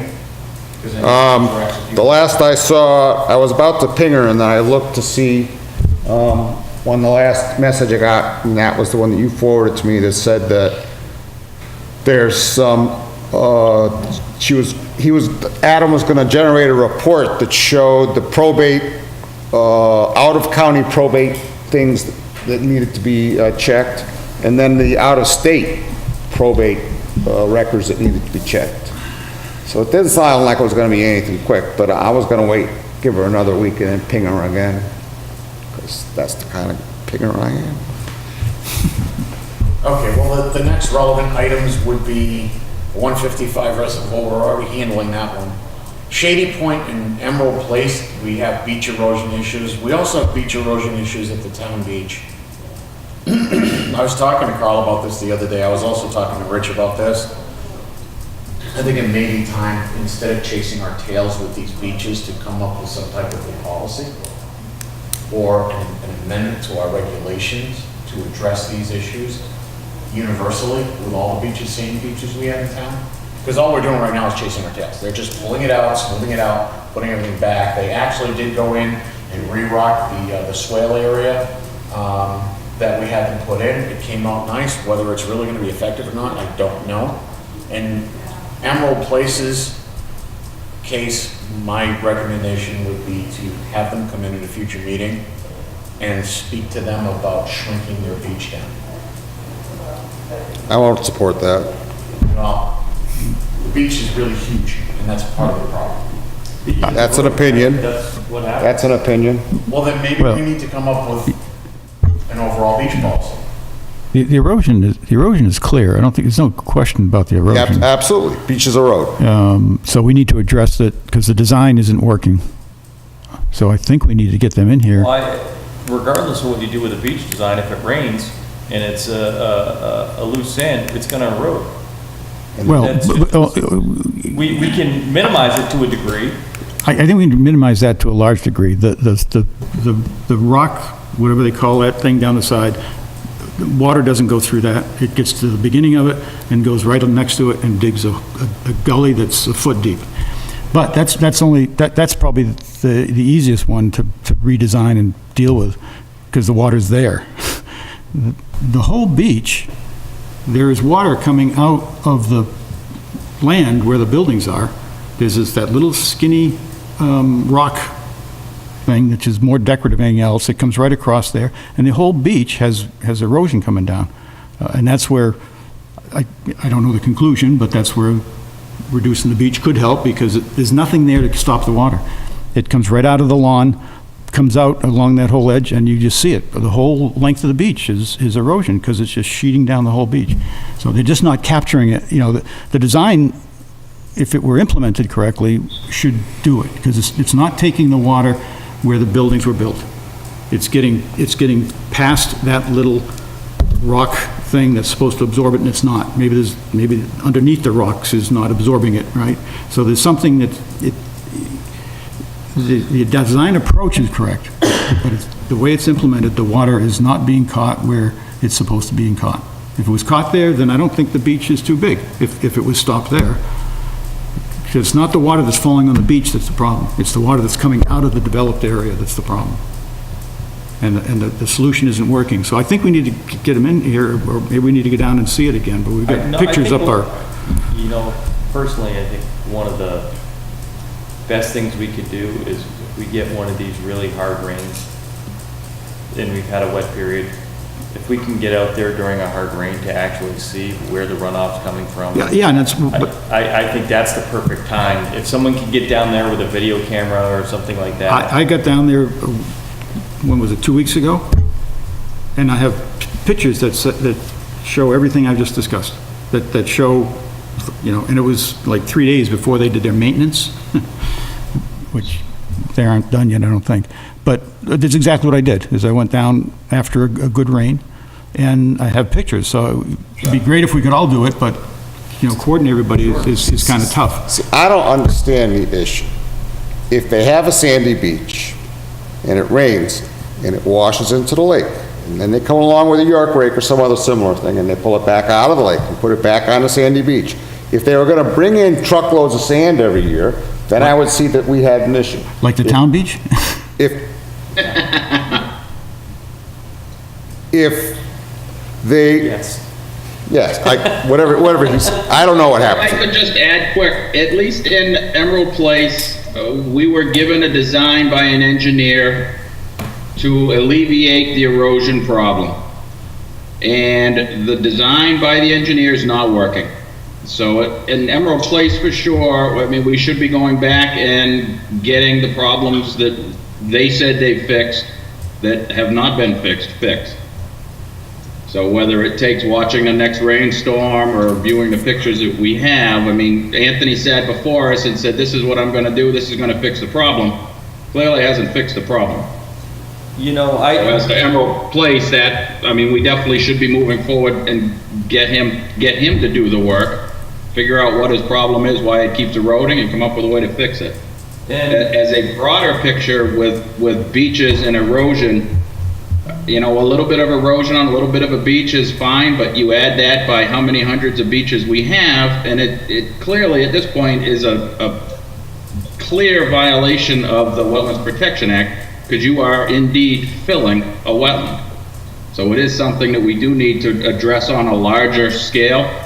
I know down at the Woodlands when we did it, we wouldn't allow them to put sand back in, but then the town beach, we let them put 80 yards of sand in over the next 3 years. So that's 80 yards of sand that is just going directly into the lake. So I don't think we can proceed on that direction that we started at the town beach. Thank you. And just to complete the picture, because there are three we're talking about, I mean, Shady Point is, and we have pictures of that, is clearly water coming off of the top of the hill. It's not water falling on the beach, it's from the parking area or whatever's up there. So I don't think it's a big problem to solve. It's just got to keep it from coming over the edge. But we're spinning our wheels. We just keep, we keep putting them on the agenda, we keep talking about them. It seems like the only time we get any action is when we have some form of an enforcement order and the people come in and we address it. We're just not getting anywhere. That's why these agendas keep Well, I going mean, on and on. I think the issues need to be addressed, and I think we need to come up with some type of a policy on beach maintenance. But I mean, as far as the other beaches go, like Shady Point, other beaches, we gotta keep in mind that we've had massive amounts of rain. So a lot of the normal erosion events, I guess you could call them, that they would have during these rainstorms during normal summers, is being amplified. So what we're seeing is not the norm as far as any of these beaches' abilities to handle. But they've got to, but the norm is a thing of the past. We're going to have more and more of these kind of rains, and we need to have designs that will accept rain that is above the norm. That's, I mean, we're not talking about big deals here, I don't think. We're talking about some well-known stormwater techniques being implemented. So I guess I'm a little bothered that I must have misunderstood you, because what I'm hearing, Matt, is you're saying, well, those are events and we can't deal with events. So, they're above the norm, so we shouldn't be doing anything, so. You are taking me out of context and misunderstanding me. Good, I'm please. just saying that we do need to deal with beach policy. But what I'm saying is that I've gotten a lot of reports and a lot of pictures. When you look at this, we have a problem here. Look at this, we have a problem here. We do have problems. But part of the problem is these huge rainstorms that, while we're going to have rainstorms that are going to be a little bit harder, I don't think the type of summers we are seeing are going to be that type of a norm. Because actually, we had a similar pattern, just a little bit less rain back 25 years ago. And I remember because we had the same issues in other venues that I worked with back then. Does it need to be addressed? Yes, it does need to be addressed. Good. But I think we should do it under our regulations. No, I think. Doing it under enforcement, we come up with these generalized plans on how we're going to do it with this, how we're going to do it here. I think a regulation, having a regulation is something you can hang your hat on if we have to do enforcement. Well, I would love to see something that if we see an erosion problem on a beach after a major rain event, that we have some mechanism where it doesn't have to necessarily come before the commission. It can be the agent reaching out and saying, hey, we've noticed you're having some erosion problems. You should implement, these steps that are outlined in the regulation for restoring the beach or something like that. I couldn't agree with you more, but the Shady Point thing has been on our agent's list for 2 months. It's just not happening. So if we could get a commitment that that would happen, I'd be all for it, and we see things happen. But there was supposed to be a meeting with Shady Point close to 2 months ago, you said you were going to have, Matt. Well, Carl, obviously, I've had other issues that come up with which are a much higher priority at this point. I have to take one thing at a time. I'm only one person. I have a limited amount of hours and a growing pile of enforcement and a larger issue that I have to take care of. So all you're saying is that Todd's idea won't work, because these things are never going to get to a high enough level of priority for that process to work. So we need a different process, right? I mean, that would be a great process, but as Matt says, he doesn't have time. But one thing we don't have is any clearly outlined guidelines or best practices for restoring erosion on the beach. We have stormwater best practices up and all over. I mean, Jack could give you the whole stormwater handbook. Lake Shirley has a stormwater handbook that they created. Right. and it has all of the best practices, and there are violations. This stuff is running into the lakes. These are wetland issues. This is not just, let's, try to polish the apple here. I mean, these are violations of the wetlands. There's runoff going into the wetlands, and it's dragging sand. Okay. So I don't know where the problem is. We have a job, and it's to protect the wetlands. We see evidence, concrete evidence, that there is an issue and there is runoff dragging materials into the lakes. Mm-hmm. And we're not doing anything other than talking about maybe a new regulation. But we have everything we need already. Yes, the regulations would be great, and we can continue to work on that. But we have the tools. There's no reason that we should allow these situations to persist. In your opinion, should we start with the biggest offender, which is the town itself? I think the two well-known big offenders are the town and Emerald Place.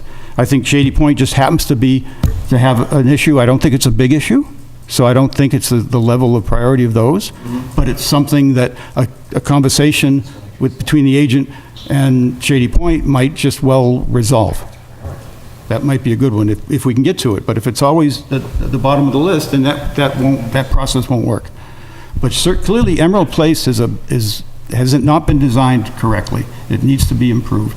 Because that was part of the order of conditions, right? That was why we approved it, was because we expected this design to work. It didn't work. They came back with a new design. It still hasn't worked. So that to me is clear. The town beach, It is clear, but now there's one thing that the engineer's going to say. He's going to come back and say, well, we designed for, say, 100-year frequency event. And we just saw a 1,500-year frequency event this past summer. My design wasn't meant to handle that. Of course, we had erosion. Well, let him come in and make that argument, and we'll deal with it. Then maybe we should, for example, call Emerald Place in and get them on the next agenda or yeah, if that's the argument, and it's a valid argument, then great. And for the town beach, maybe we invite Jack Roddiquins in and say, hey, this is what's going on. We'd like to talk about it, and maybe there's some. Yeah. I think those are perfectly valid things to do. Any other comments from the commission on this issue? Then we continue on with the agent's report. Actually, investigation of Fire Road 24B, as the commission recall. I had a severe erosion issue going on there. I mean, it was severe. And it was heading straight into Lake Shirley. I met with the owner of the property.